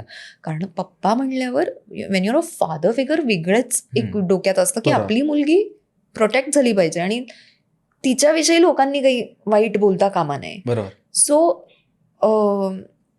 त्यातनं कुठेतरी ते नेहमी असं वाटत आलंय. आणि त्यात बरं पप्पांचं पॉलिटिकल बॅकग्राऊंड आहे, पप्पा पुण्यात एक नेते, तर त्यामुळे ते खूप त्रांगडं होतं की अभिनेत्री पण आणि मग पॉलिटिक्स, आणि मग ते थोडे रेस्ट्रिक्शन्स पडतात काही गोष्टींवर. पण त्यांनी असंच कधी रेस्ट्रिक्शन्स थोडे असतातच अर्थात, की इतक्या रात्री कशाला, फ्रेंड्स आले तरी इतक्या रात्रीपर्यंत कशाला यायचं घरी, इतकं हे पुण्यात डेफिनेटली असतं. पण otherwise I think they have been the best parents, म्हणजे इतके सपोर्टिव्ह. आणि तू म्हणशील ती काळ्या दगडावरची रेख. अर्थात भांडणं होत नाही अशातला भाग नाही, वाद तर होतातच, प्रत्येक घरात होतात. पण आत्ता शेवटच्या प्रोजेक्टपर्यंत अगदी केस कापायचे होते, एवढे लांब केस होते, आणि माझ्या पप्पांना बाय द वे खूप आवडतात लांब केस, तर ते केस एवढे छोटे करणं पण त्यांच्या मनात नव्हतं, पण परवानगी दिली. आम्हाला नाही आवडलेलं, पण तू कर, ठीक आहे, तुला करायचं आहे ना तर तू कर. सो बेसिकली आमच्या घरात असं होतं की तुमचा आनंद कशात आहे, as far as you are happy you keep doing it. The moment you are unhappy, जिथे गोष्टी त्रास द्यायला लागतात, बाहेर ये, कंप्लेंट नाही करायची घरी येऊन. सो आता तू निवडलंय ना क्षेत्र, तुला अभिनेत्री बनायचं होतं आणि तुला या क्षेत्रात काम करायचंय, ते तू तुझं बघून घे. तू इथे येऊन कंप्लेंट नाही करायची, मला असं ते प्रोड्युसर हे इतकेच पैसे देत आहेत आणि मला असं नाही वागवलं, ते तू सांभाळायचं. बाकी इमोशनली सपोर्टिव्ह, बाकी सगळ्याच एस्पेक्ट्सवर आम्ही सपोर्टिव्ह आहोतच. तू खुश नाहीयेस, आम्हाला काही फरक नाही पडत, मग ते बंद करायचं. आणि हे थोडंसं हे मला खूप इन्स्पायर पण करतं की घरी येऊन क्रिब नाही करायचा, कंप्लेंट नाही करायची काही गोष्टी. ऑफकोर्स प्रॉब्लेम्स आपण सांगूच शकतो, सल्ले देऊच शकतो, आणि इतके वर्ष मम्मीच सल्ले देतात ती अजून सुद्धा. सो ते कुठेतरी आहे, पण अदरवाईज भारी माणसं आहेत दोघी. म्हणजे I am quiet lucky. Nice. आत्ता तुला आयुष्यात काय म्हणजे what is keeping you excited? तुझ्यासाठी काय आहे ते की अरे मजा येणार असं काही असू शकतं, प्रोजेक्टच असं नाही, काही असू शकतं. खरं तर वर्ष खूप चांगलं, म्हणजे वर्षाची सुरुवात खूप चांगली झाली, टचवूड. आणि खरंच जसं तू म्हणाला ना मगाशी, दृष्टिकोन बदलला, ओव्हरऑलच बदलला. मे बी माझी स्पिरिच्युअली ग्रोथ थोडीशी झाली हळूहळू, मी ते पण करत होते, पण तू डेली बेसिसवर काही करतेस का त्यासाठी? मी काही करत नाही. इट्स जस्ट दॅट की काही गोष्टी आपल्याला कळायला लागतात ओके. आणि त्या पटायला लागतात. किंवा असं होतं ना की अरे शुल्लक आहे ही गोष्ट, when you look at the picture as a whole, ही गोष्ट खूप शुल्लक आहे. मग त्याच्यामध्ये आपलं म्हणणं काय आहे, आता ना मी परत त्या झोनमध्ये जायला लागले, पण आपलं म्हणणं या जगात काय की what are we meant to do in this life, so what is your purpose literally. मग ते काहीही असू शकतं, पण त्याला प्रचंड प्रामाणिकपणे ते फुलफिल करणं राईट, ही रिस्पॉन्सिबिलिटी आपली. ते ओळखता आलं पाहिजे. मला समाव असं वाटतं की मला माझं सापडलंय आणि मला फक्त त्याच्यात मग्न होऊन काम करायचंय. मला माहिती आहे मला फक्त ही जी काय कला आहे तेवढीच जमते ना. मला स्वयंपाक येतो, ती वेगळी कला आहे, पण ती मला जमत नाही. किंवा मला बाकीच्या गोष्टी जमत नाहीत फारशा. मला काय जमतं, मला उत्तम नाचता येतं आणि मला उत्तम ॲक्टिंग येते, मला फक्त तेवढं जमतं. आणि मला त्याच्यात झोकून देऊन काम करायचं आहे. त्याचं पुढे काय होणार याचा मला विचार नाही करायचा आहे. मला खूप ऑनेस्टली, लॉयली आणि मनापासून काम करायचं, जे काम करायचं आहे ते. मला याचा जास्त विचार नाही मला त्याच्या मटेरियलचा विचार नाही करायचा आहे. मग ते हिट होतं आहे, नाही होतं आहे, मी कुणापर्यंत पोचते, प्रयत्न करणार का मी माझं क्राफ्ट अपलिफ्ट करायला 100%. ते मी सगळं करेन, मी तेवढी मेहनत करेन. अर्थात स्वतःला आपण अजून कसं बेटर करू शकतो, आपण स्वतःवर काय काम करू शकतो, काय काय काम करायचं राहिलं आहे, याच्यावर माझा जास्त फोकस आहे. नवीन गोष्टी शिकायच्यात, खूप गोष्टी शिकायच्यात, खूप ट्रॅव्हल करायचं आहे. सो या गोष्टी खूप एक्साईट करतात. कसं काही लोकांपर्यंत आपण पोहोचू शकतो, कसं ते काम करू शकतो, अजून काय नवीन करू शकतो जे आपल्याला येत आहे. डान्स असू दे, ॲक्टिंग असू दे, आता डान्स आहे तर मग आपण डान्समध्ये अजून काय चांगलं करू शकतो, काय प्रेझेंट करू शकतो, काय लोकांसमोर आणू शकतो. किंवा ॲक्टिंगमध्ये आता कसं कितीतरी प्रोजेक्ट्सला नाही पण म्हणावं लागतं, कारण का ते तितके पटत नाहीत किंवा ते तितके सिरियसली घेतलेले नसतात. तर खूप हा काळ पण जातो जिथे आपण खूप बसतो आणि तिथे खूप पेशन्स लागतो, पण तिथे कुठेही मेंटली नाही डगमगायचं. हे स्वतःला कुठेतरी प्रॉमिस केलेलं आहे की कधी कधी फेजेस असतात, आपण त्याच्यामधनं जातो आणि इतक्या गोष्टी वाईट पण झालेल्या असतात त्याच्यामध्ये की आपण मेंटली खूप प्रेशरमधनं जातो आणि स्वतःचं आयुष्य पण खूप सगळ्यांबरोबर कम्पेअर करायला लागतो की हे असो, एस्पेशली कंटेम्परीज असतात. पण हे खूप महत्त्वाचं आहे समजून घेणं की प्रत्येकाचा प्रवास खूप वेगळा आहे आणि आपण कम्पेअर नाही केला पाहिजे. आपला प्रवास आपणच सुंदर करू शकतो. मग तो सुंदर करण्यासाठी काय काय करता आलं पाहिजे, काय काय केलं पाहिजे, याच्यावर जास्त फोकस आहे. आणि ऑल्सो खूप अध्यात्माकडे जायचं आहे, थोडं स्पिरिच्युअली ग्रो करायचं आहे, अजून डिटॅचमेंट शिकायची आहे.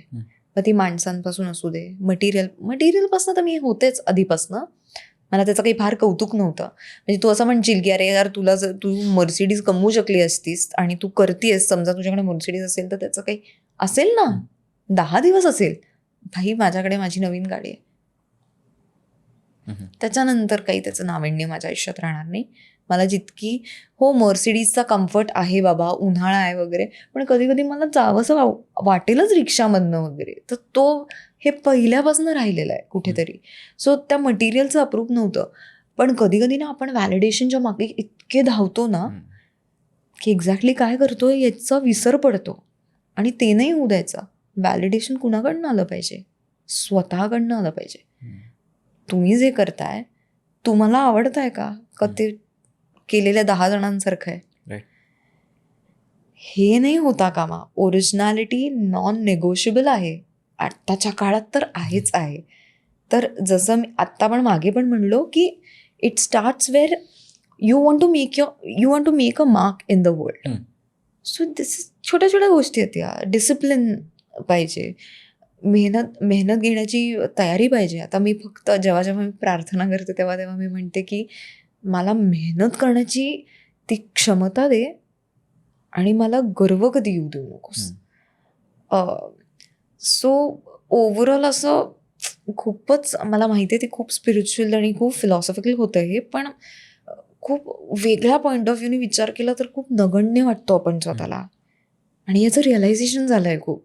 आपले प्रॉब्लेम्स आपण एक कणभर पण नाही होत जगात, पण जर केला प्रयत्न तर खूप मोठा बदल पण करू शकतो. आपल्याकडे इतकं पोटेन्शियल असू शकतं. मी म्हणत नाही माझ्यात, मी सगळ्यांच्यात म्हणते. सो हे एक रिअलायझेशन आहे. आणि आय एम व्हेरी एक्सायटेड की पुढे काय होणार आहे, काय करू शकते मी आयुष्यात. काय मला फक्त बिझी राहायचं आहे. आपलं मन आणि आपलं काय म्हणतो, एक शब्द नाही आठवत आहे, पण आपलं मन एंगेज राहिलं पाहिजे कशात तरी. रिकामं नाही बसायचं आहे. आणि मी रिकामी टचवूड कधीच बसलेली नाही आहे. पण या सगळ्या गोष्टी खूप क्रिस्टल क्लिअर झाल्यात. एक्झिक्यूट व्हायला वेळ लागतोय. होईल, हळूहळू होईल. कदाचित तो वयाचा पण मॅटर असतो. हळूहळू जसे आपल्याला एक्सपिरियन्सेस येत जातात ना, तसं तसं गोष्टी क्लिअर व्हायला लागतात. तर या गोष्टींसाठी मी खरंच खूप एक्सायटेड आहे. नेहमीच माझा भर राहिलेलाच आहे की काही असू दे, चांगली व्यक्ती तर झालंच पाहिजे डेफिनेटली. त्याच्यासाठी ते माझ्या मॉरल ह्याच्यामध्ये खूप हायेस्ट लेवलवर आहे. तर हे सगळं करता करता ते कॉम्प्रोमाइज नाही झालं पाहिजे कधीच आयुष्यात. तो मुद्दा आहे. सो झाली लिस्ट, झाली, हे सगळं आहे. नाईस. पण मला त्याच्या मागचा थॉट आवडला खूप. म्हणजे कशाबद्दल तू एक्सायटेड आहेस, तर ते असे काही लिस्ट नव्हती हे, पण इट वॉज लाईक ओव्हरऑल एक चेंज, लाईफस्टाईल चेंज, वर्क अप्रोचचा चेंज, आणि इन जनरल एक त्याचा एक फिलॉसॉफिकल पण त्याला टच होता. तर मला ते तुझा द वे यू आन्सर्ड ते मला खूप खूप आवडलं. म्हणजे खूप वेगळ्या प्रकारे तू हाताळलास प्रश्न. झकास. आपण वायफळवर ना अद्भुत झकास खूप बोललोय मी आज. अद्भुत का माहित नाही. अद्भुत दरवाजा नावाचं पण एक सेगमेंट करतो, जिकडे मी एक सीन क्रिएट करतो. आणि सीन क्रिएट करतो कधी चुकीचं वाटतं. एक सीन क्रिएट केला तिकडे जाऊन मी सनारिओ क्रिएट करतो आणि तुला तिकडे पोचवतो. आणि ते म्हणतो की आता तू ह्या भागात आहेस, त्याच्या पुढे तुला जे काही इमॅजिन होईल, जे काही दिसेल ते तू आम्हाला सांग. असा बेसिक सेटअप आहे. ओके. ते करण्याच्या आधी तुला आज आमच्याकडे वायफळवरून कसं वाटलं? खूप भारी वाटलं. पण मला असं वाटलं मी खूप बोलले आणि तुला बोलायला चान्सच नाही दिला. अरे ठीक आहे, एवढा काय. पण मला भारी वाटलं. म्हणजे खूप फ्लो मध्ये गेल्या गप्पा. आणि वेगवेगळ्या हॉरर फिल्म्सवरून कुठे आलो आपण, आध्यात्मिक वगैरे. भारी वाटलं मला, खूपच भारी वाटलं. जगास. सो खूप आता औपचारिक ना, खूप खूप धन्यवाद मला इथे बोलवल्याबद्दल. तसं नाही म्हणून नाही विचारलाय नाही, तसं नाही. पण नाही, आय एम व्हेरी थँकफुल. अरे विषयच नाही. मी जितकी बोलते तू विचार कर ना, लोक म्हणणार हीच बोलते किती यार. नाही तर ठीक आहे. म्हणजे तू प्रश्न पण भारी विचारलास मला. म्हणजे मला असं खूप आधी फार लोकांनी भरतनाट्यम विषयी नाही विचारलं. सो आणि मला ते खूप आवडतं बोलायला त्याच्याविषयी. सो भारी वाटलं मला. ऍब्सोल्युटली. नेऊ का अद्भुत दरवाजाकडे? आणि मी का ते रिपीट करते मला काही कळत नाही. ओके, एक मी कट लावणार आहे इंट्रो मध्ये. अद्भुत दरवाजा. घरी आहेस, काही नाही आहे तुला आत्ता लगेच मीटिंग नाही आहे, चिलेस आरामात तुझं झालं आहे, वर्कआउट बिरकआउट सगळं भरतनाट्यमचं ट्युटोरियल ते सगळं झालेलं आहे, निवांत बसलीस काहीतरी बघतेस आयपॅडवर तुझ्या आणि तेव्हाच ना बेल वाजते, म्हणून तू उठतेस बघायला कोण आहे, जातेस तर तू काहीतरी मागवलेलं असतं ॲमेझॉनवरनं, ते येतं OTP देतेस वगैरे, झालं ते घेतेस, दरवाजा लावतेस आणि परत येऊन जिकडे तू बघत होतीस आयपॅडवर तिकडे येऊन बसतेस पुन्हा, आणि जे काय बघतेस तू ते पुन्हा आपण डबल टॅप करून प्ले करतो ना आयपॅडवर, तसं तू प्ले करतेस. पण तेव्हा तू प्ले करतेस ना, तो सेकंड टॅप असतो ना, पहिला टॅपला प्ले होऊन दुसरा टॅप असतो ना, तेव्हा अचानक तू जे काही बघतेस त्याच्यात तू एंटर करतेस, त्या सेटवर असेल किंवा त्या फिल्म असेल किंवा जे काही सिरीज बघतेस, जे काही आहे त्याच्यात तू एंटर करतेस. तर आता तो दॅट्स द अद्भुत दरवाजा, मॅजिकल आहे. तू तिकडे गेलीस, आता तू आम्हाला सांग की तू काय बघतेस ज्याच्यात तू एंटर केलंयस, आणि ऑफकोर्स त्याच्यातले कोण व्यक्ती आहेत त्या समोर तुला दिसत आहेत, आणि त्यांच्यातलं काय इंटरॅक्शन तुझं पोटेन्शियली असू शकतं. असा एक तुला मी सेटअप दिलाय, आता तू सांग मला. जर माझ्याकडे चॉईस आहे की मी काय बघते, तर मला असं वाटतं की मी सोफीज चॉईस नावाची एक फिल्म आहे, ओके. मेरिल स्ट्रीपची एक फिल्म आहे ज्याच्यासाठी तिला ऑस्कर आहे,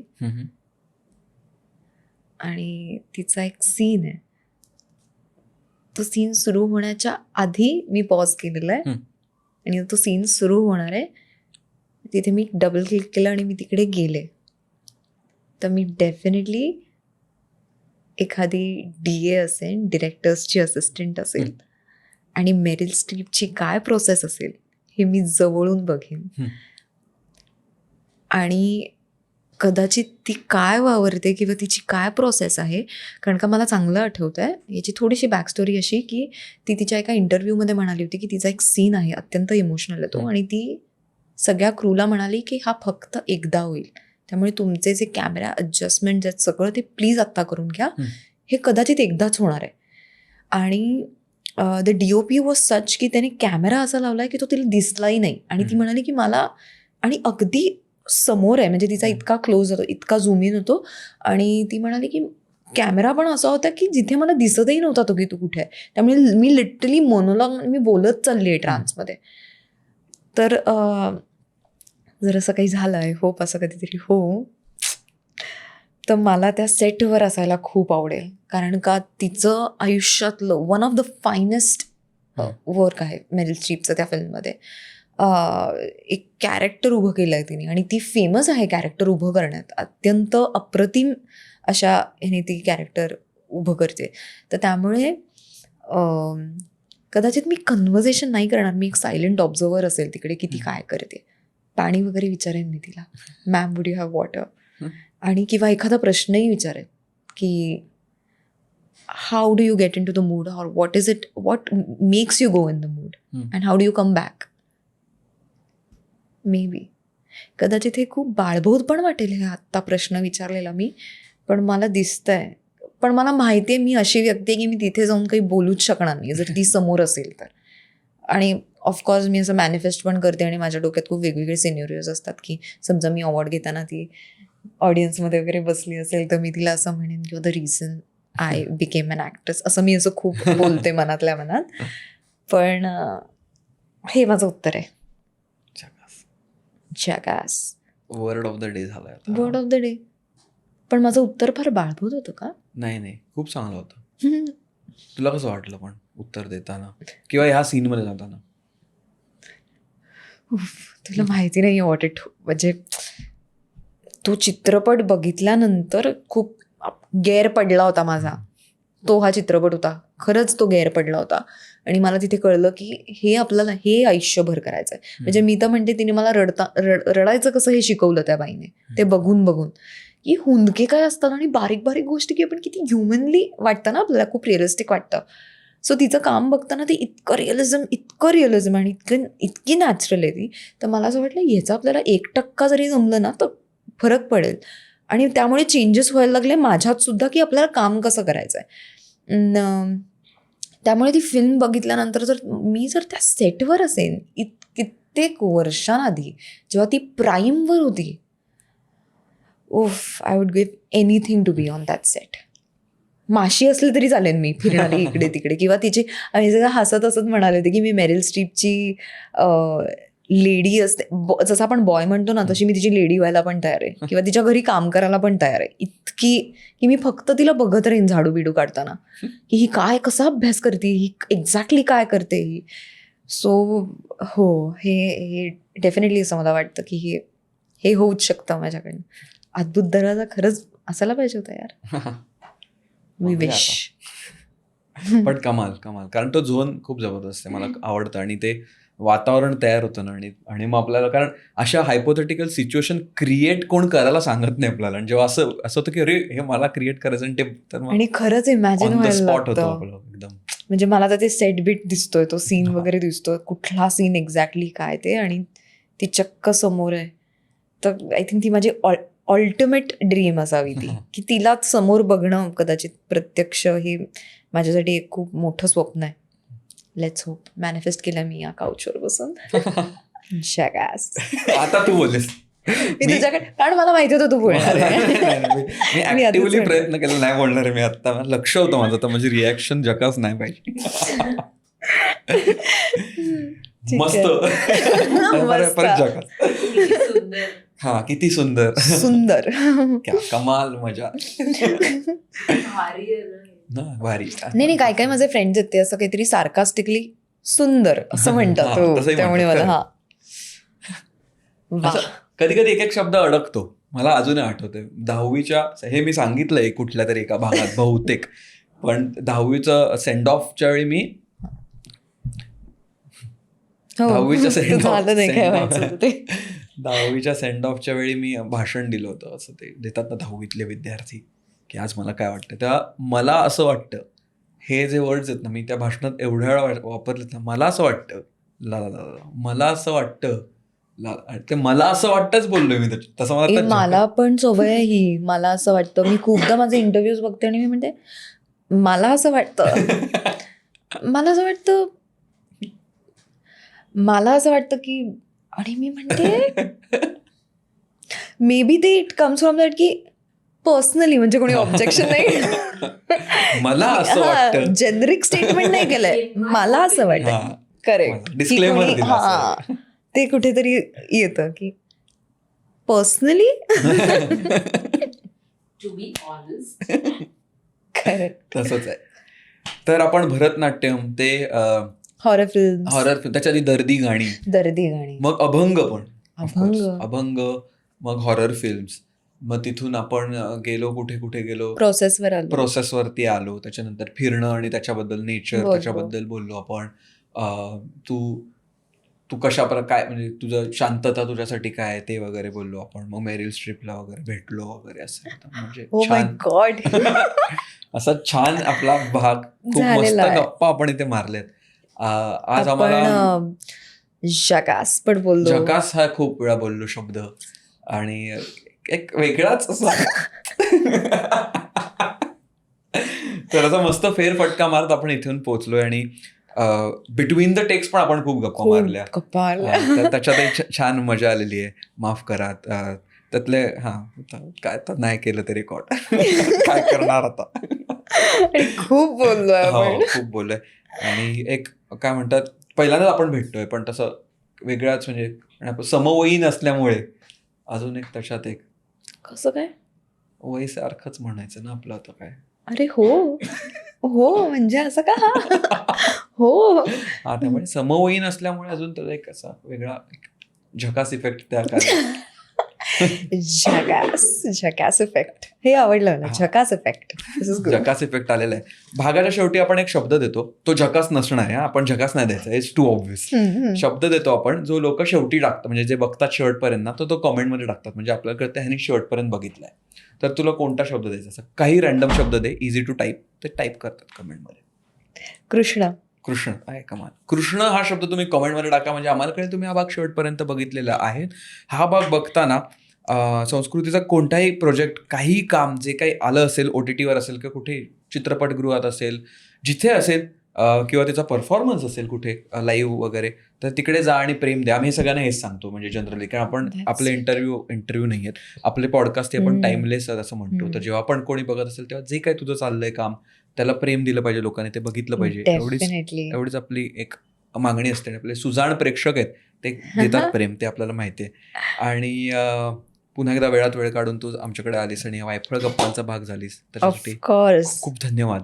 आणि मला तू हरमायनी ग्रेंजरला पण आमची मुलाखत झाली, मला वा. खूप भारी वाटलं. प्राचीबद्दल बोलतेय ती. अजून उत्कंठा हो. दाटून येईल तुमची. हो बापरे. पण अगदी म्हणजे आता तर मला अगदीच दुसरं हरमायनी काही आहे. तिला बघताच लेविओसा ना. नाकी हिंदीत बघितलेला पहिल्यांदा मी हॅरी पॉटर, त्यामुळे या नोटवर हा भाग इथे पूर्ण करतो हम्म. आणि पुढच्या भागात तुम्हाला लवकर भेटतो. धन्यवाद.